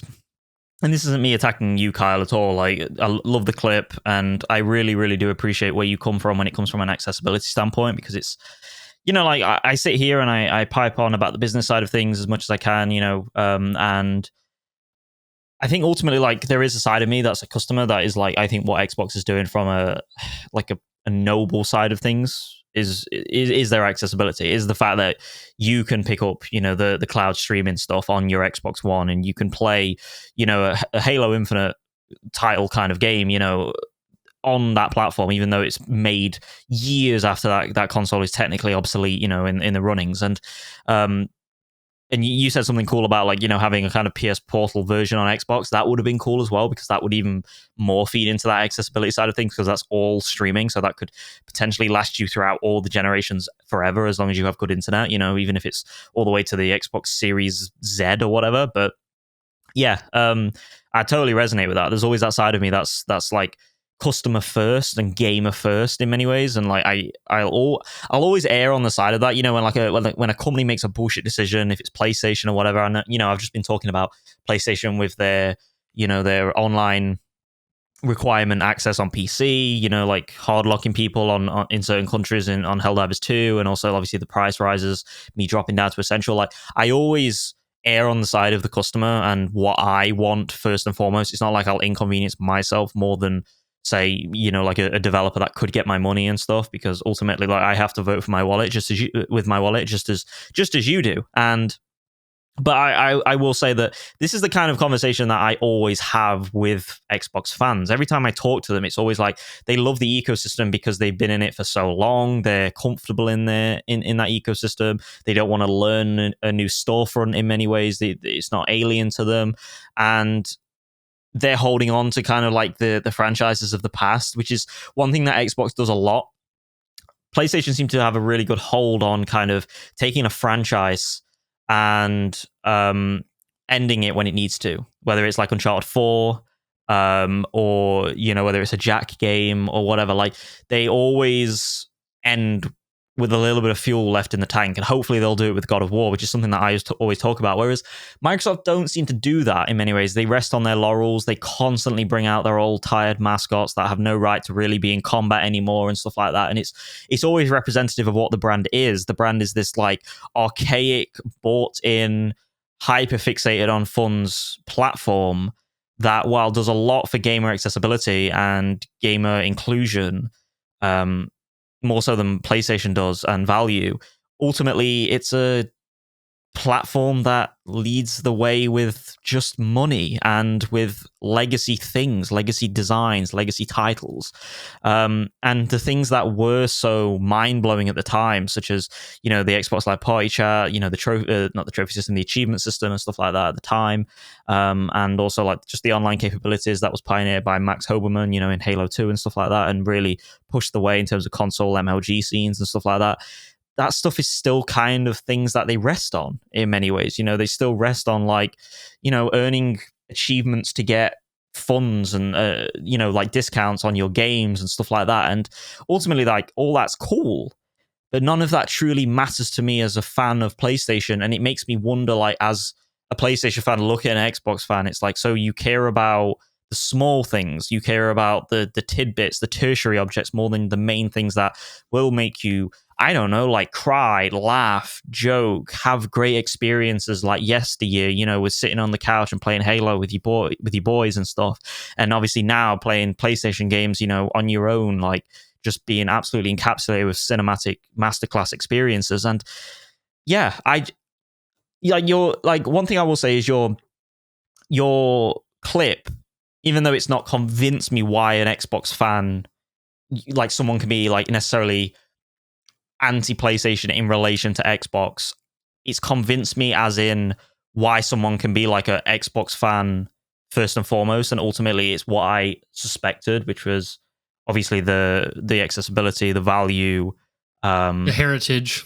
And the heritage. And like Bryan said, it's something I resonate with. You know, when I play Xbox or I play PC games and they're Xbox inclined, or they were once within that system, it's always things I've played in the past. It's always games of yesteryear. It's always Gears. It's always Halo and stuff, you know, like, and I'll never kick that side of me. I'll always be an Xbox fan at one point in my life. It's just that I can't be like many people where I can settle for second best from a games perspective, because ultimately they are, well, third best from a games perspective, because that's where I put my credence in many ways. Same. Yeah. And accessibility cannot push them over the finish line like it can for many. And that's, like I said, I'll end on, that's not to say you're wrong in what you're saying, Kyle. Your opinion and your viewpoint is incredibly valued, and it's really, really, like, you know, noteworthy. It's just not something that I truly like resonate with in this point of my gaming life cycle in many ways, for a lack of a better term. So yeah, but awesome voice clip, Kyle. Thank you so much, and thank you always for sending in these voice clips, dude, because like it's awesome. It's awesome to hear you and hear your passion and stuff. So yeah, dude, thank you. Yeah, I really, really appreciate it, Kyle. Thank you so much. Please send them in anytime. We love hearing them. Yeah, do it. So, yeah, we'll move over to what we're playing. I'll make mine real simple because it's the same thing, and then I also want to hear what you have to say about Jedi Survivor, Joe. But I'm still playing Shadow of the Erd Tree, progressing. I got my Scadu Tree level up to 16. 20 is the max. Beat more bosses. I'm having a blast exploring the world, dude. The exploration is so great. So many beautiful vistas. There was one place I went to last night, the Abyssal Woods. I don't know if you've been there yet. No. But Abyssal Woods were so cool, dark and kind of creepy, and just had a great time playing the game. And last night I was fighting this boss, the Putrescent Knight is the boss I was fighting. Hang on. And I was fighting him over and over again, and I got him down to like one hit left, and I died. And then for the rest of the night, I couldn't. It was one of those deals where like I just come out and he kicked my ass immediately, and it's like a wall. Yeah. So I was like, I just need to go to bed. So I'm hoping probably not today, but tomorrow hopefully I'll beat him, because I know I can beat him. It's just a matter of skill. I got him so close before, but I got to beat him, and then I got 2 or 3 more bosses. And then it'll be like, okay, do I want to try to focus on that final boss now? But I'm loving the exploration, loving the DLC. I'm so into Elden Ring right now. I'm thinking about the lore a lot at work and stuff, and it's awesome. It's a great DLC. But I know you've been playing Jedi Survivor, so tell us about that, Joe. And also, have you touched Elden Ring in a week? Well, first and foremost, I want to backtrack. This guy looks fucking dope. The Putrescent Knight. Yeah, to me, really, really cool. I don't know if this is accurate. To me, it looks like Orphan of Kos riding a horse. Yes. Yeah. Probably less gross in many ways because he's kind of more skeletal. Yeah, but he's so annoying because he'll do this thing where he jumps off the horse and then he'll spin in circles at me while his horse tries to run at me from a different direction, and I got to dodge both. Oh, wow. It's a pain. It's kind of got like a Orsina's Smaug kind of jobby going on, kind of where you and got to also think a little about bit two of things. Sekiro, Yeah. a little bit Okay. of Sekiro because it's mounted. It's a mounted boss. Yeah, so. yeah. Did you also know that technically you're meant to pronounce the fragments as shadow tree? I had heard that, but I don't know why they named it that way then. Just like a funny way of typing it. Like, why not just type shadow? I mean, it's called Shadow of the Erd Tree. Like, come on, It's like shadow. At least I'm saying Scadoo Tree because I know on like Kind of Funny when the game first came out, they were calling it Skidoo Tree, and I'm like, Skidoo? Yeah, that sounds Skidoo. That reminds me of what's the film Kung Fu Panda? When he gets when he gets when he gets the Tai Lung in a in a whooshy finger hold, and he's like, the whooshy finger hold. He's like, you wouldn't use it, would you? And he's like, skadoosh. leave it to FromSoft to do something weird and just weird. I don't know. It's just like in Bloodborne, like to get the final boss, special boss, you got to get 3 pregnant women's umbilical cords. It's like, okay, why? Yeah, I mean, even just the idea of walking around Elden Ring and getting like bloods of maidens to go to the palace of Mog, like it's weird. I'm pretty sure in Bloodborne, I'm not. I don't think I'm making this. I'm pretty sure you get a cloth that has like a woman's like menstrual blood on it. In Bloodborne, I can't remember. Yeah, I'm pretty sure it's a thing. Blood-soaked clothing. I don't know. You don't want to Google that, probably. No, but not safe for work. But yeah. So what have you been playing, Joe? Well, I haven't touched Elden Ring. Okay, just because. So that's my stream game. Like, I want to reserve that for stream because it's funny and people like to see me cry like Darren. Like, he's like, look at this. I thought maybe it was because you liked Cal Kestis more than your Tarnished. No. Tarnish is the best protagonist ever. He has such depth. But Jedi Survivor is what I've been playing. I played it a lot over the weekend actually, because we had quite a chill weekend in many ways. But 10 best game ever. No, I would still give it an 8. In all honesty. I don't know if I originally gave it a 7. I can't remember, but like it's an 8, just like Fallen Order. I still prefer Fallen Order, just simply because I just feel like Jedi Survivor, while making like leaps in all the right places, just has like things in it that's just like, why is this the case? Like the biggest pet peeve for me, and I've said it before, is the fact that you can't just cycle through weapon styles, like saber stances. I'm like, really? Like you guys couldn't that for the third game, bro.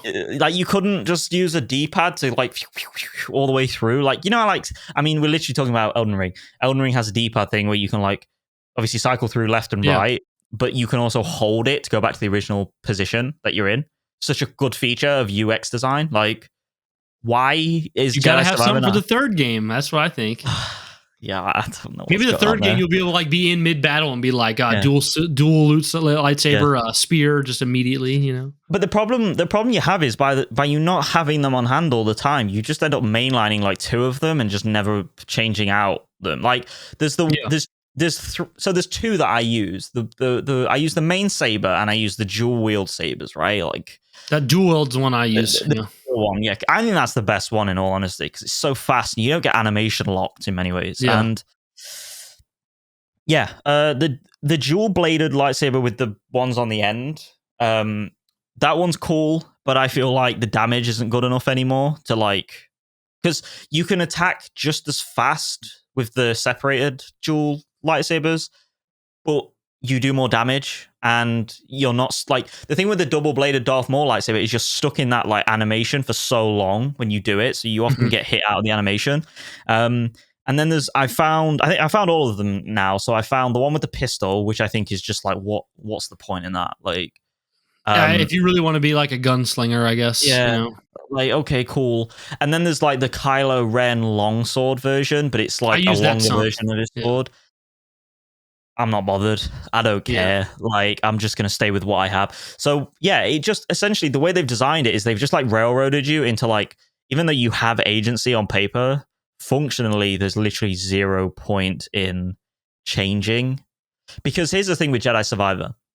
Because the way the game scales in terms of the difficulty, because it's not like a one note thing like Soulsborne's are, it kind of has this thing where it's not about how you build your character necessarily. It's just about how leveled up you are for each point in the game. Like I think of Spawn of Ogdo Bogdo, which is this horrible like frog toad thing, right? That one hits you at the point that I'm in. I'm just waiting until the end of the game because I know I'll be able to easily fight him at the end. Yeah. It's not like in a Souls game where I'd be like, okay, well, my bleed build's not working, my mimic's not working, this is not working, that's not working. I'm just kind of like, well, I'll just wait.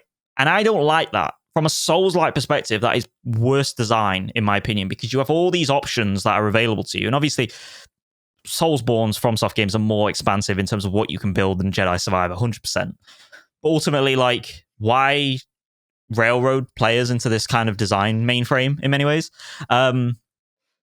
Yeah, so that's my opinion on the way that Saber stuff is and that pet peeving that's going on.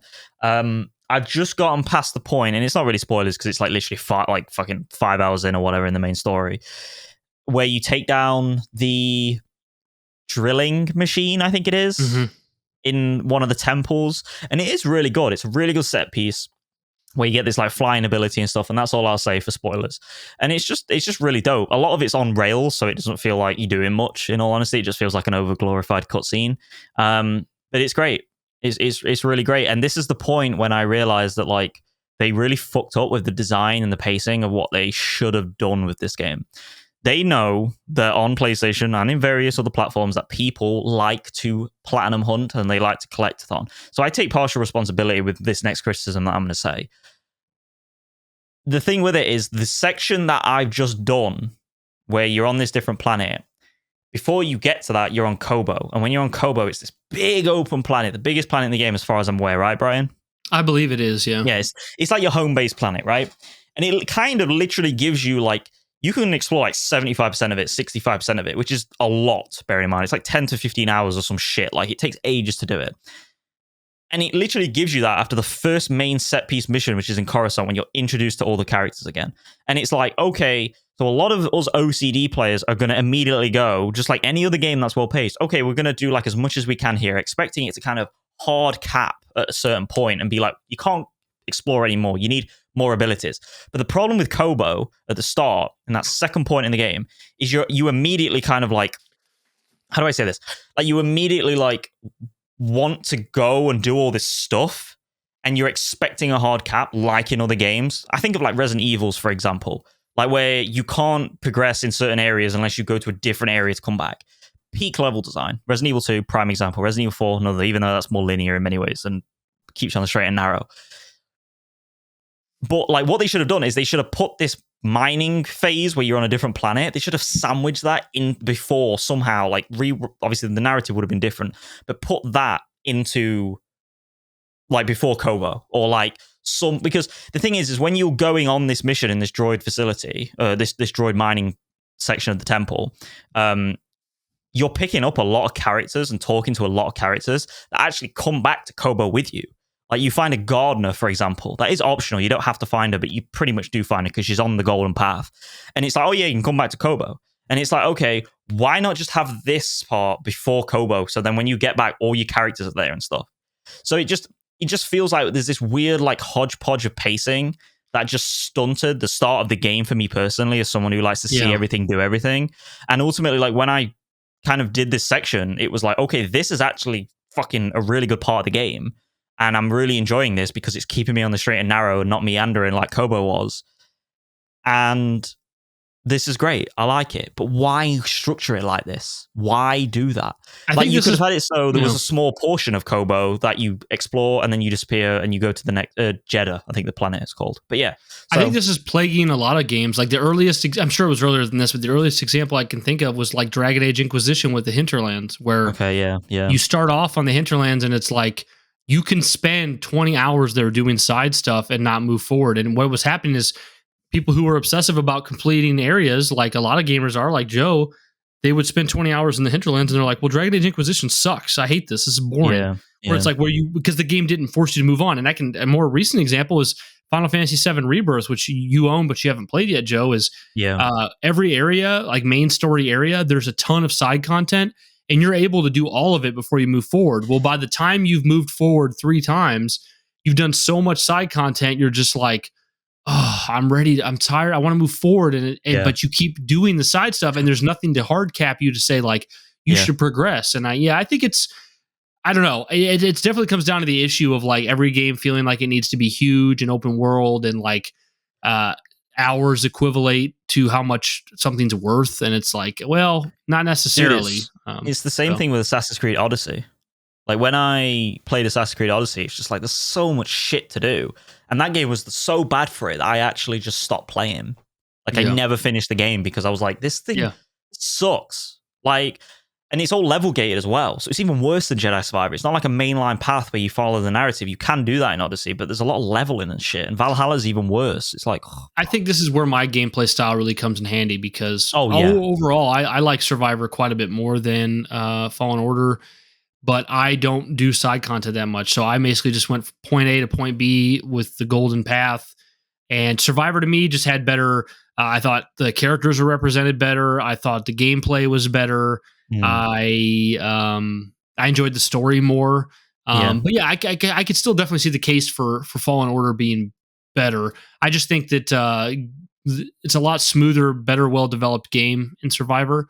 But I think all your criticisms are warranted. And the thing is like, it's kind of hard for me to defend Survivor or Fallen Order because I'm not a huge fan of these games. I enjoyed them. I gave Survivor a 9.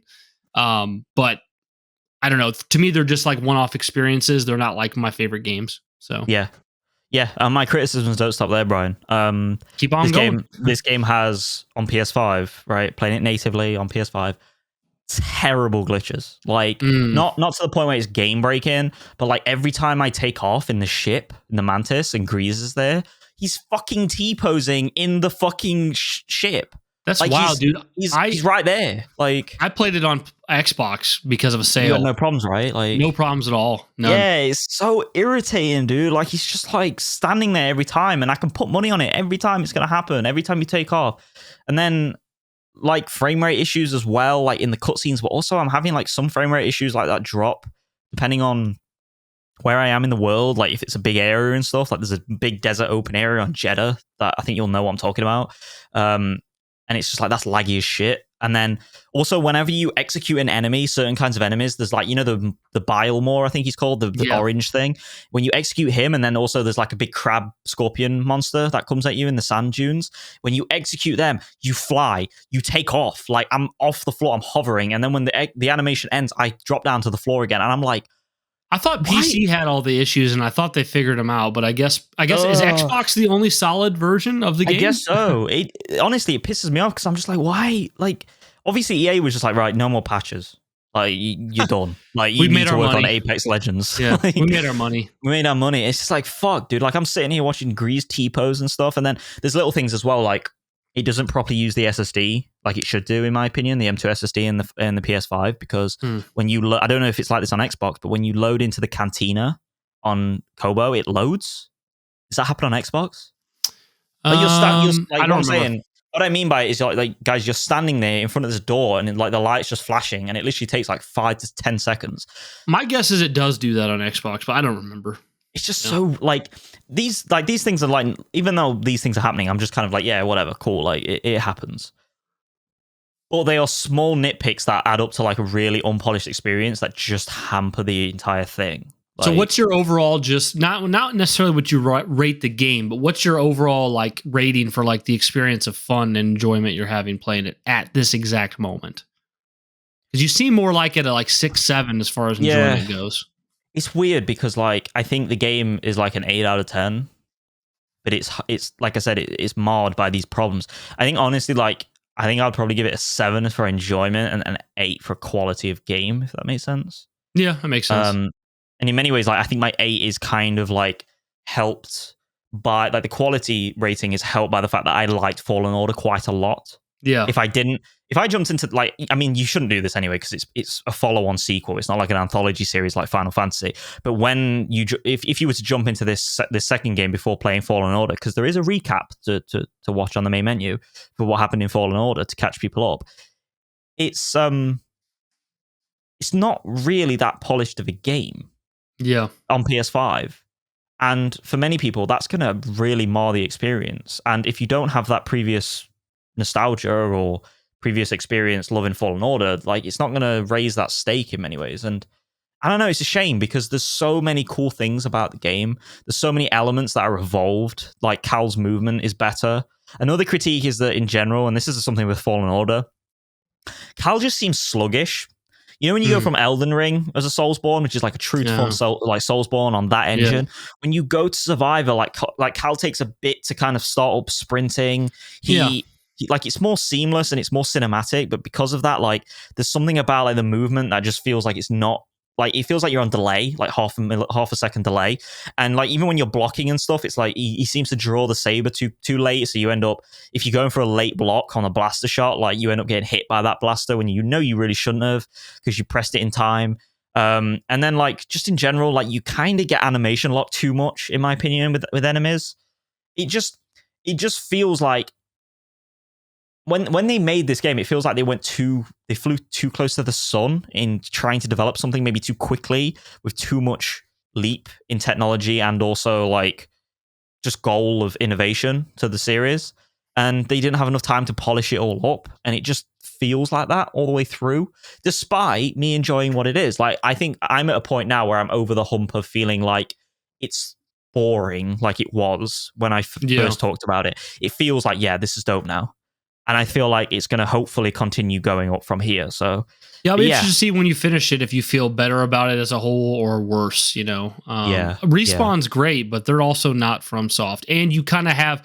I think you'd have these opinions regardless, but you are like playing Elden Ring at the same time and seeing the comparison. It's also one of those things though where it's like I'm kind of glad I've got that comparison because it makes me appreciate FromSoft even more. You know. Yeah, like there's so many things that FromSoft does good that you don't even like notice. You just take for granted. You're like, oh, this is amazing. You know, like everything's hand animated. It's crazy. Like, wow, that's awesome, dude. Yep. All right, that's I'll be interested to hear your continued updates and when you finally beat Survivor. Like something in my head just pictures me like hearing you say like once you beat Survivor, like, dude, like I know this game's good, but like I'm just gonna say it's shit. It's shite, man. It's shit. It's shit. I hate it. It's awful. It's shite, 4 out of 10. 4 out of 10. Yeah. Like I feel like you'll just go off on it, even though you actually like think it's still good. We'll see. Yeah, I think it's going to be probably one of those games, if I'm putting money on it, where I think it's like a really good game, but it's like a disappointingly great game, if that makes sense. Yeah, like, I get it. You know when Angry Joe makes a top 10 most disappointing titles of said year. Yeah, like that'd be me with Jedi Survivor. It'd be like it was this close to being immaculate, and it's just not. So yeah, no, I totally hear that. Okay, we're gonna go into our last segment, which is our special topic, and I think this one will be pretty interesting. I wanted to boil down what the actual PS5 console exclusive games were. So, to be specific, if it's on PC as well, that's okay. We're talking about console exclusive. But for this list, PS5 console exclusives will be games that are already released. They're only on the PlayStation 5 console. PC's okay. They're not a remake. They're not a remaster. And they're not cross-gen. So I feel like there's going to be a lot of people listening that are like, what about that game? And they'll be like, well, that actually falls into one of these categories. That was cross-gen. That was a remaster. That was also on Xbox later, whatever. And before I get into the PS5 console exclusive games, it kind of the idea of the conversation is going to be kind of like, what do we think of these games? What are their quality? How do we feel about being 4 years into this generation? And this is the list of console exclusives. And also kind of, we can touch on like, what does the competition have in comparison to that? But let me get these out of the way. These are still good to bring up as like awesome things that are on the PS5, but they don't fall into my criteria for PS5 console exclusive. So some things to mention here. Demon Souls remake. It's on this platform. Great game, but it's a remake. Final Fantasy VII remake Intergrade. I have to mention that because Intergrade is the only edition that has the Yuffie DLC. The only place to play it is PS5. Hate her. So yeah, I know you do. Spider-Man Remastered, the first Insomniac Spider-Man remastered is on PS5. Yep. The Last of Us Part 1, the remake, that's on PS5. The Last of Us 2 Remastered, that's on PS5. Uncharted Legacy of Thieves Collection, that is an upgraded DualSense PS5, increased frames and graphics for PS5.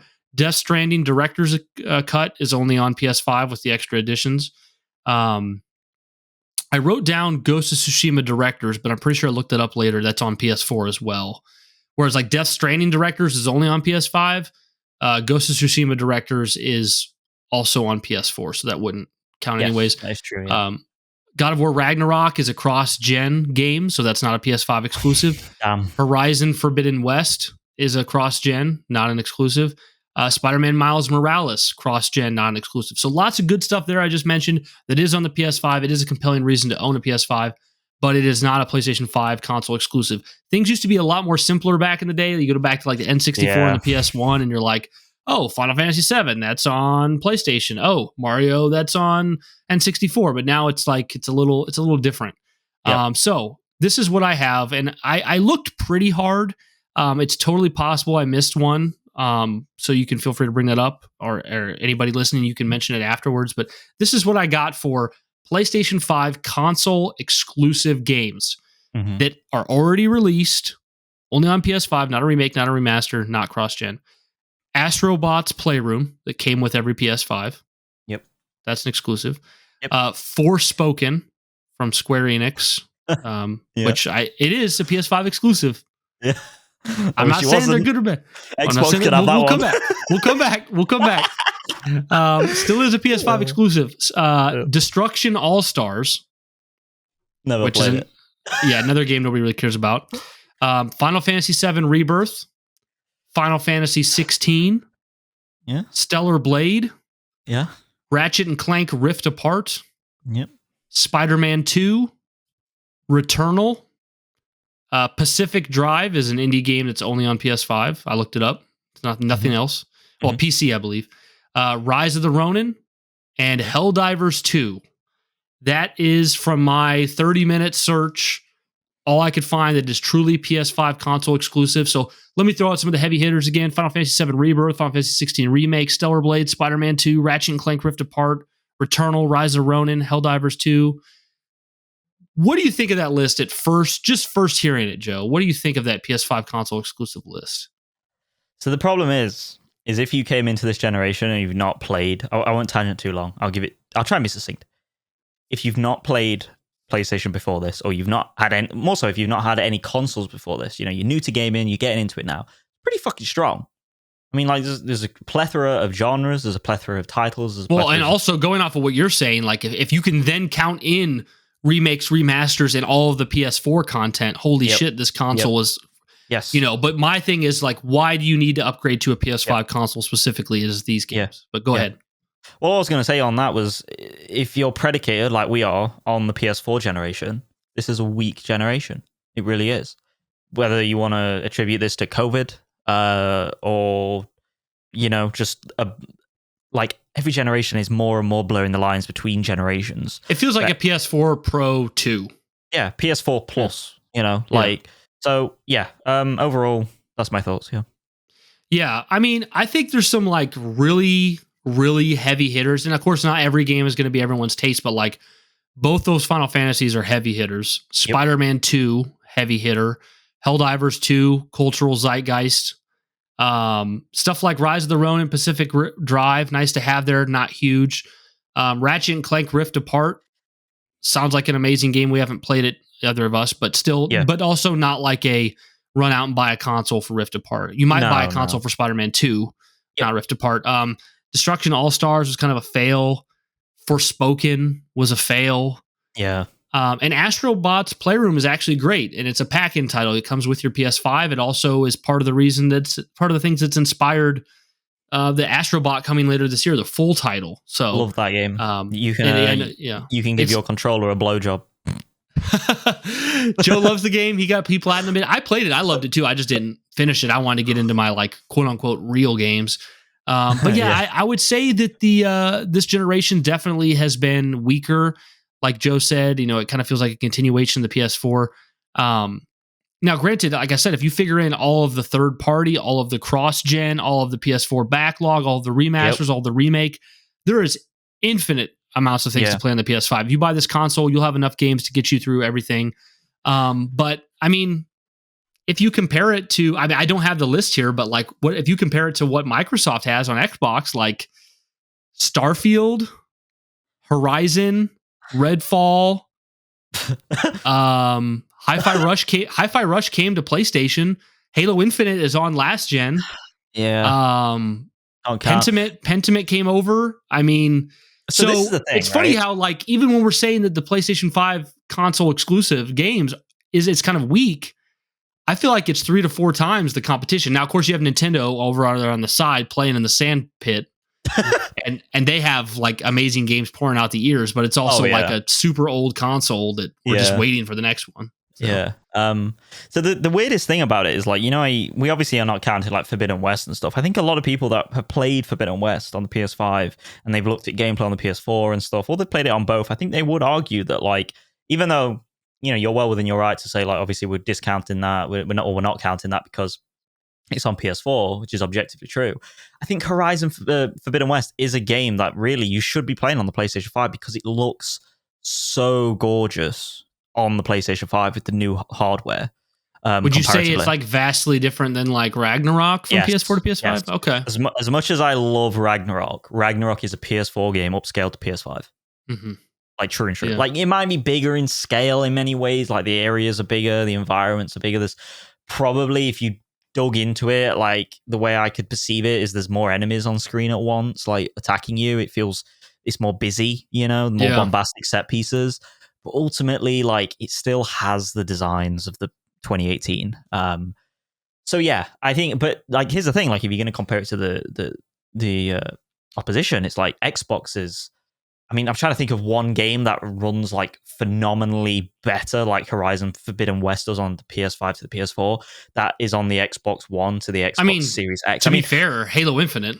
Oh yeah, 100%. But like, is there that much of a gap? That's what I mean. This might be like my PlayStation like fanboy coming in here, so I hold my hands up. But I'm trying to truly, because I've only played Halo Infinite on PC, so like I got the best of everything here. So I don't know. So I plead ignorance. But it's like, is the jump between Halo Infinite on Xbox One that much different to on the Series X? I would say it's way larger than Ragnarok from PS4 to PS5, but less maybe than Horizons or not. Like we're talking 30 frames with dips and weak field of view and lower resolution for Xbox One Halo Infinite. But I think for all intents and purposes, Halo Infinite feels like an old game to people already, which is kind of sad. Whereas like, I mean, Starfield's like a better comparison to like Starfield and Horizon and Hellblade 2, I guess, is kind of like what you would want to directly compare to what Sony has. But if I just throw out like FF7 Rebirth, Spider-Man 2, and Helldivers, like that's just 3 right there. I mean, I think people probably, I mean, I know I'm obviously making a comparison here, but like, it's a weak generation overall, but I still think it's really impressive what Sony has put out in this weak generation, especially when you figure in that like Helldivers 2, Rise of the Ronin, Pacific Drive, Destruction, All-Stars, maybe Stellar Blade, Forspoken, none of the and both Final Fantasy 16 and Rebirth, none of those are them. Like that's just second party deals. So 100%. We're really just waiting for the Naughty Dogs and the Sucker Punches and Santa Monica to come around with, they're. I mean, I wouldn't be surprised if Santa Monica's next game it releases as like a PS5, PS6 cross gen. I hope not. We need to stop doing that because people like I think what you're doing when you do that is you're like undermining and truncating like the whole idea of what PlayStation is right now when it comes to buying their games. It's like buying their platforms. It's like by you keeping it on PS4 and the previous platform and not moving their games up, not pushing it, it's like you're kind of like I said, you're undermining what you've been doing. But to be fair, we literally talked about this like 4 or 5 episodes ago, where like Sony is massively benefiting from the ecosystem being full on PS4 and PS5. So I know, like it's weird because like on the one hand, I don't mind because like they're making way more money by doing it, obviously, than if they just had like if they had stuff on just on the PS5. But ultimately, like from a selfish gamer point of view, I want big like innovations in gameplay. I want big innovations in technical specs and stuff. And I don't want to be sitting loading in the rest of the game in the Erdtree and not the Erdtree, the Yggdrasil in God of War Ragnarok. Like I'm trying to think of what the most innovative thing I've seen on PlayStation 5 is. And off the top of my head, I could completely be forgetting something. I think it's Spider-Man 2, and I'm not even the biggest fan in the world of that game. Because Spider-Man 2, you can literally be swinging around the city fighting enemies and then just click your map and tap the opposite side of the map and the SSD will load you there immediately. I don't think it's that. I don't think it's Spider-Man 2. I think it's Rift Apart if you're gonna go with that, because Spider-Man 2 is basically the child of the technology that they pioneered in Rift Apart. True. Yeah. Like with the whole like jumping between loads of different like instances at once. Yeah, I don't know. I would like to say like Returnal's like really, really well done. You and I both want to play that. We haven't got to it yet. Yeah. I mean, the thing with Returnal is there's so much shit going on screen. It's crazy. It's crazy how it handles it because it's so buttery smooth from what I've seen. It's wild. There's another game that I was thinking of that I completely lost the... You know, like, I know we're not counting it, but like, I honestly think Demon's Souls is one of the best looking games ever made. I think Demon's Souls Remake might be the best looking game on the console. Yeah. I mean, and the thing is it's a from the ground up. It is a game made for PS5. So like, it does count. It's just that it's just hard, right? Like you can already play Demon's Souls on a PS3, so you don't technically need to buy a PS5 to get that experience. You know? Yeah, by and large, content-wise, I think that's the best word to use. Content-wise, is the same game. It has slight tweaks, but it is the same game. It's just that it's so well redesigned from in the areas that matter that it's like, this is fucking dope. It's like Shadow of the Colossus remake, which was also Blue Point. Like it's the same game, but it's so like well built from the ground up for a new platform that it's really good. When I played it, I was like, oh my god! It was like I think it was the first game that I played in a long time where it felt like this was something that was matching PC graphics. Yeah, it was like, oh, okay, this is actually like trying to punch up now. I told the story. I'm not going to tell it again. I told it last week, but like Demon's Souls was the game that like, holy shit, that's a launch title for the PS5. It looks like that. Like I was like so sold on PS5 day one. So I remember when they showed it off at a showcase or a state of play or something, right? I assume it was a showcase. And I remember just feeling like, what I loved about it was how weighty it felt, but also how responsive it looked as well. And then when I played it, all of that consideration was like completely, as like you'd double imagine, down on. or? Yeah, like as I imagined, because like when you normally add weight to a character, I think of like Red Dead 2 or whatever, like there's a sense of like delay or something like that. I mean, I was just talking about it with Jedi Survivor. If you try and add some like cinematic flair to it, like some physics engine to it, in many ways, physics, for lack of a better term, it's like you oftentimes lack on the controller side of it. And Demon's Souls was like one of the first games I played on a controller where it was like the remake, this is like, oh my god, this is actually like weighty, like I'm actually the character, but I can actually roll and move like a fucking normal person, like any other FromSoft game. And I was like, that's mind-blowing to me. Like, so, but yeah, I mean, just everything in that game is perfect in many ways to me. Go ahead, finish what you're saying, because I'm kind of switching up. I would change certain elements of the game. Like I would completely change things like world tendency and stuff like that, and soul tendency. But man, I wouldn't change it because it's just so unique to that game. I know it sucks, but like, I know it sucks, and I know if you change something like that, like the hardcore are gonna moan. I 100% understand it. So it's best to like err on the side of like just caution. But I think that mechanic just sucks ass, dude. Like, dude, I knew about world tendency when I played it for the first time, so I avoided it. But then when I replayed it 2 years later, I forgot about it. And I was at this area that wasn't hard at all. And I couldn't do shit. I kept dying. And I'm like, what is wrong? And then after like a day, I was like, oh shit, I'm like negative black world tendency. Yeah. I gotta fix this shit, you know? Yeah. And it's really hard to crawl back, if I remember correctly. Like it's a chore. But yeah, what was you going to say anyway? Oh, no, I was just going to say, so I think off this list of like true, genuine PS5 console exclusives, I think your standout game is Helldivers 2. Unless I'm missing it, because one more time, Helldivers 2, Rise of the Ronin, Pacific Drive, Returnal, Rift Apart, Spider-Man 2, Destruction All-Stars, Stellar Blade, Final Fantasy 16, Rebirth, Forspoken, Astrobots Playroom. Yeah, I think in many ways, Helldivers 2 is a representation of everything that I love about PlayStation. Like I talk about like God of War, Ragnarok, and like that is like the highest form of art that PlayStation have ever made, alongside things like Ghost of Tsushima and stuff, and The Last of Us. But I truly think like Helldivers, for what it is, Helldivers 2 is one of the most efficiently managed, from what I can tell, from what I've seen of the studio and like how they sort of like consolidate their game into what it is now. It's just like perfect in many ways. Like it's had issues like with server issues and stuff. Obviously, games have that. But in terms of what they tried to achieve and what they did, everything about that is like what I love about PlayStation and what I love about games in general. It's like I buy the game, I get the game, And then I also, if I want to, and I don't even mind it if it's fair microtransactions that are somewhat ethical and not bullshit or whatever, however you want to describe that and put a definition to ethical. It's a game that like I'll happily pay more money into if I want to. And I love supporting them. They're a small team, and they get my money, and it's a great fucking time that it was just mind-blowingly good.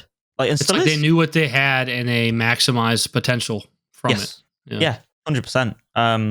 But yeah, I think you're right with that, Brian. I really do. I think Helldivers 2 is my PS5 S tier game, really, if you're going off that list, yeah. Yeah, I mean, I think for me it has to be Rebirth, and part of me wants to say Final Fantasy 16, but I got to give a head nod to Stellar Blade. That's the game I just can't stop talking about. And it's funny because it really is like an 8 out of 10 game. It's not like amazing, but like, man, did I just love that experience. And it was definitely a game that couldn't have looked and ran that well on the PS4. And it was a very fun experience. Felt refreshing to play. And yeah, I know I've loved the PlayStation 5 generation, but it feels like I've loved this generation mostly because they have been sailing on the goodwill of PS4 and maintaining it as well. Like, it's not like they're just riding on fumes, they're maintaining it, but it feels like they're just maintaining the status quo, and that's making me a very happy gamer. And like, I kind of, to throw it back, we were saying about Xbox earlier in the podcast, is like Sony seems to just be quiet and just sit back and just keep doing what they're doing, and they're doing great and selling consoles like crazy and selling games like crazy, and Microsoft's over floundering like crazy, trying to keep their head above water, and they're just punching themselves over and over again, you know? So like they're swinging, they're like doing a fucking hard right hook towards PlayStation. PlayStation just kind of like it's like PlayStation don't even move, they just kind of stand there, and like Xbox's fist just passes by that PlayStation's nose, and he just somehow comes back around and punches them in the face, knocks their glasses off. Game Pass, day one if you have the right tier. Oh dude, that's probably the most pony we've ever been. But I think to summarize this generation in many ways, it's kind of been like a fixed point in many ways, where like the PlayStation 5 has been hit with COVID, cost of living crises, inflation, AAA game development ballooning, cross-generational blurring from PS4 to PS5, like Xbox has as well. And it's been all coupled into, and then like on top of that, there's icing on the cake of Jim Ryan going hard into the live service. And then the anchor that is weighing them down, which is PSVR 2.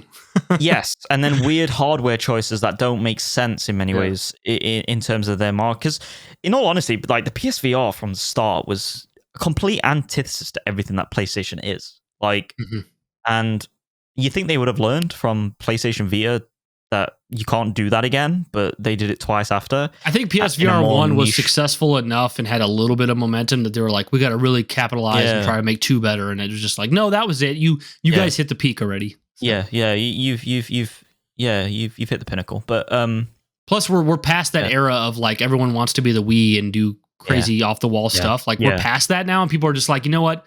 I'm not even going to look at that way. I've been through my Wii phase, my PlayStation Move, my Kinect phase. I'm done. I think to really go into like VR and stuff, you need your teams to, like, I think the biggest thing that holds VR games back is just the lack of games on various devices. You know, even if you look at PC, it's like you don't have the biggest industry defining studios making VR titles. Like, you might get them every so often making stuff like that, but oftentimes there's smaller projects and stuff. But when do you ever get like a From Software making a VR title? When do you ever get a Naughty Dog making a VR title? Like, it's not something that's like worthy of their time. And the reason why it's not worthy of their time, in my opinion, is because the studios that need to make the jump to VR to make that platform in general across all platforms, that sub-platform across all platforms, successful and profitable, they haven't made the jump, so there's no demand. And so it's weird. And I just think the PS5 was hit in a really weird position from the start. You know, it was all like when it first came out, it was in a weird position because of COVID.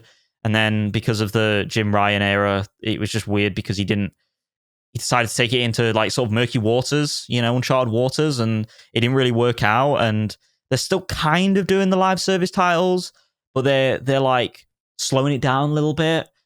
And I think now is like the perfect time to probably invest. Like, it's weird because like if I'm looking back in hindsight, I don't think the PS5 was probably the best time to invest in the PlayStation ecosystem. Even though, like you said, you can have all the PS4 stuff coming into it. I think in many ways, like now is obviously things can change. But if I'm a betting man, I think putting your money into the PlayStation ecosystem now for the potential of the PS6. I mean, obviously buying a PS6, not buying a PS5 now, but buying a PS6 when it comes out is probably the best time because you've got all your live service titles coming out slowly, like Marathon and stuff like that. And you have various remakes and remasters coming out of like iconic PlayStation games. Like obviously we're going to do a Last of Us. I guess we're talking on part one. Are we going to be talking on part one? Yeah, I think just part one, right? Yeah, just for the Critical Frames Plus episode. Yeah, we're going to do a Critical Frames Plus episode for Patreon members 30 days early.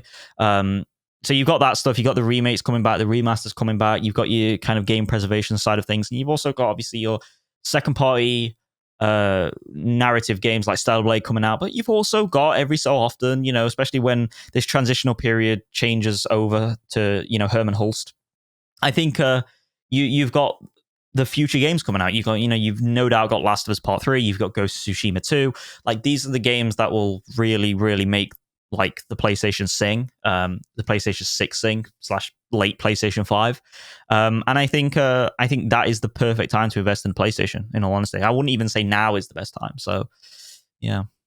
Yeah, I mean, I agree with all that, and it is a weaker generation overall, but I love my PS5. I am that PS4. So pleased with the console. That PS4 generation was just so good, dude. It was just on fire. It was on fire by itself, but then you looked at it compared to the competition, which at the beginning was Wii U and Xbox One, and it was like, there's a clear option here, guys. Yeah, clear option. It's the PS4. Bro, it was like putting It was like putting like a fucking Bugatti Veyron, right? Which was the PlayStation. This was the PlayStation 4, right?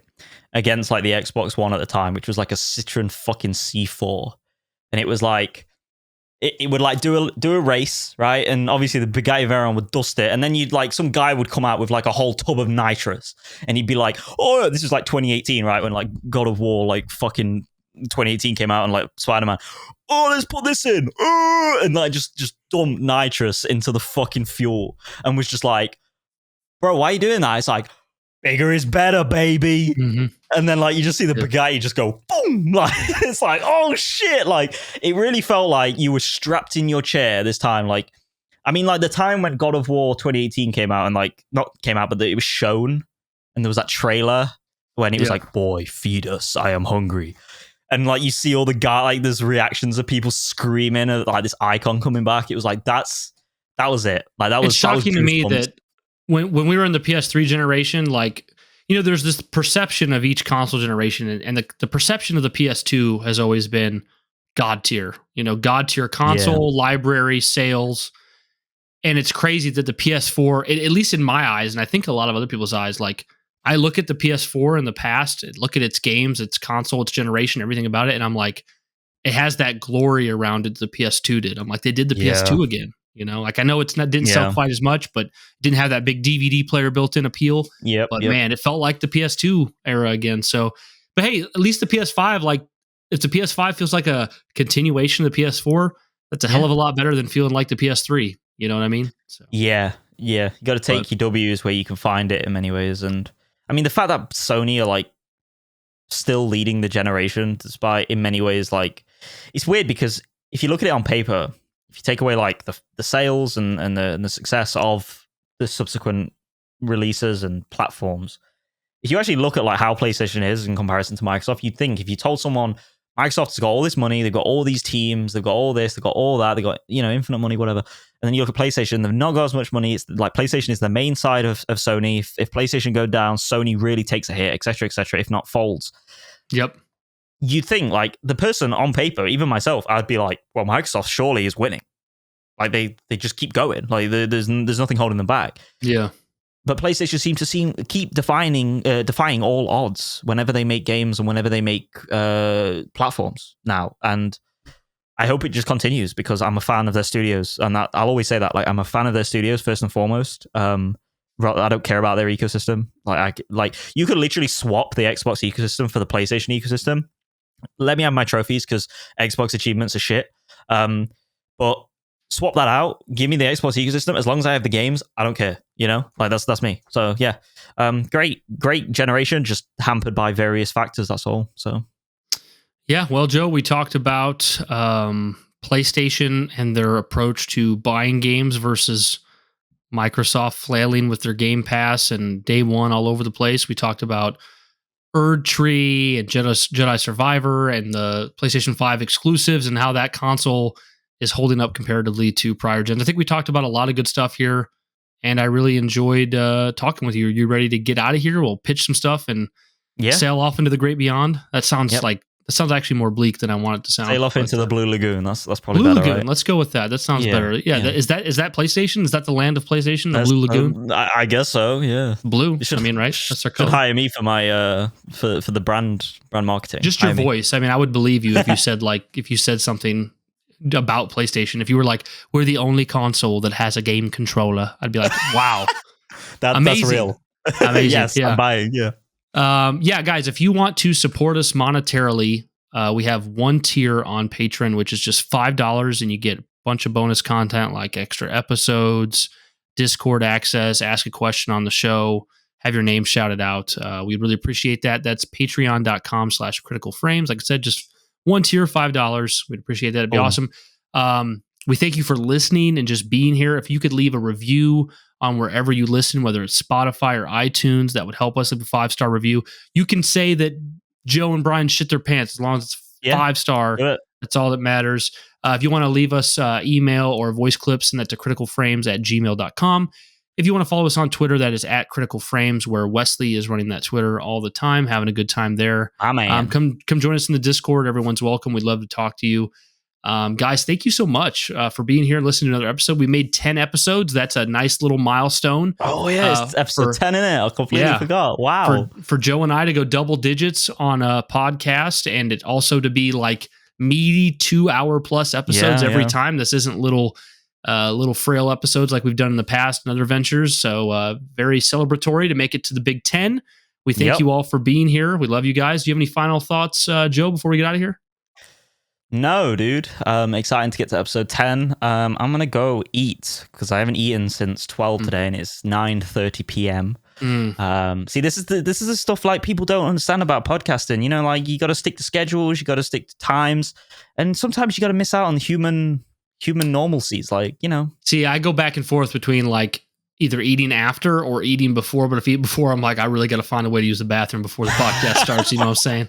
So, you're a gassy man, Bryan. You a gassy man. Hey! I meant I had to take a piss. That was it. That's all I meant. Okay, I don't know what you're talking about. But we could have done without that, Joe. Thank you. You're welcome. But guys, this is a blast. I'm so glad we made it to episode 10. Now Joe needs to get Critical Frame shirts made because that would be great. Episode 10 is where you do that, I believe. I'm just making that shit up. Yeah. But all right, guys, thank you so much for listening to another episode of Critical Frames, a PlayStation podcast. We appreciate you. We love you. And we will see you all next week. Peace, guys. Peace. Critical Frames, a PlayStation podcast, is created in partnership between Bryan Arvett and myself, Joseph Smalley. It's available on all mainstream audio and video feeds, and all music featured in the show is by Caleb Webster. We're incredibly grateful to the following All Access Pass patrons for the support they've shown for this independent venture: Darren.jpg, Diente D. Hombre, Music Tree 23, Trickster, and Wesley Types.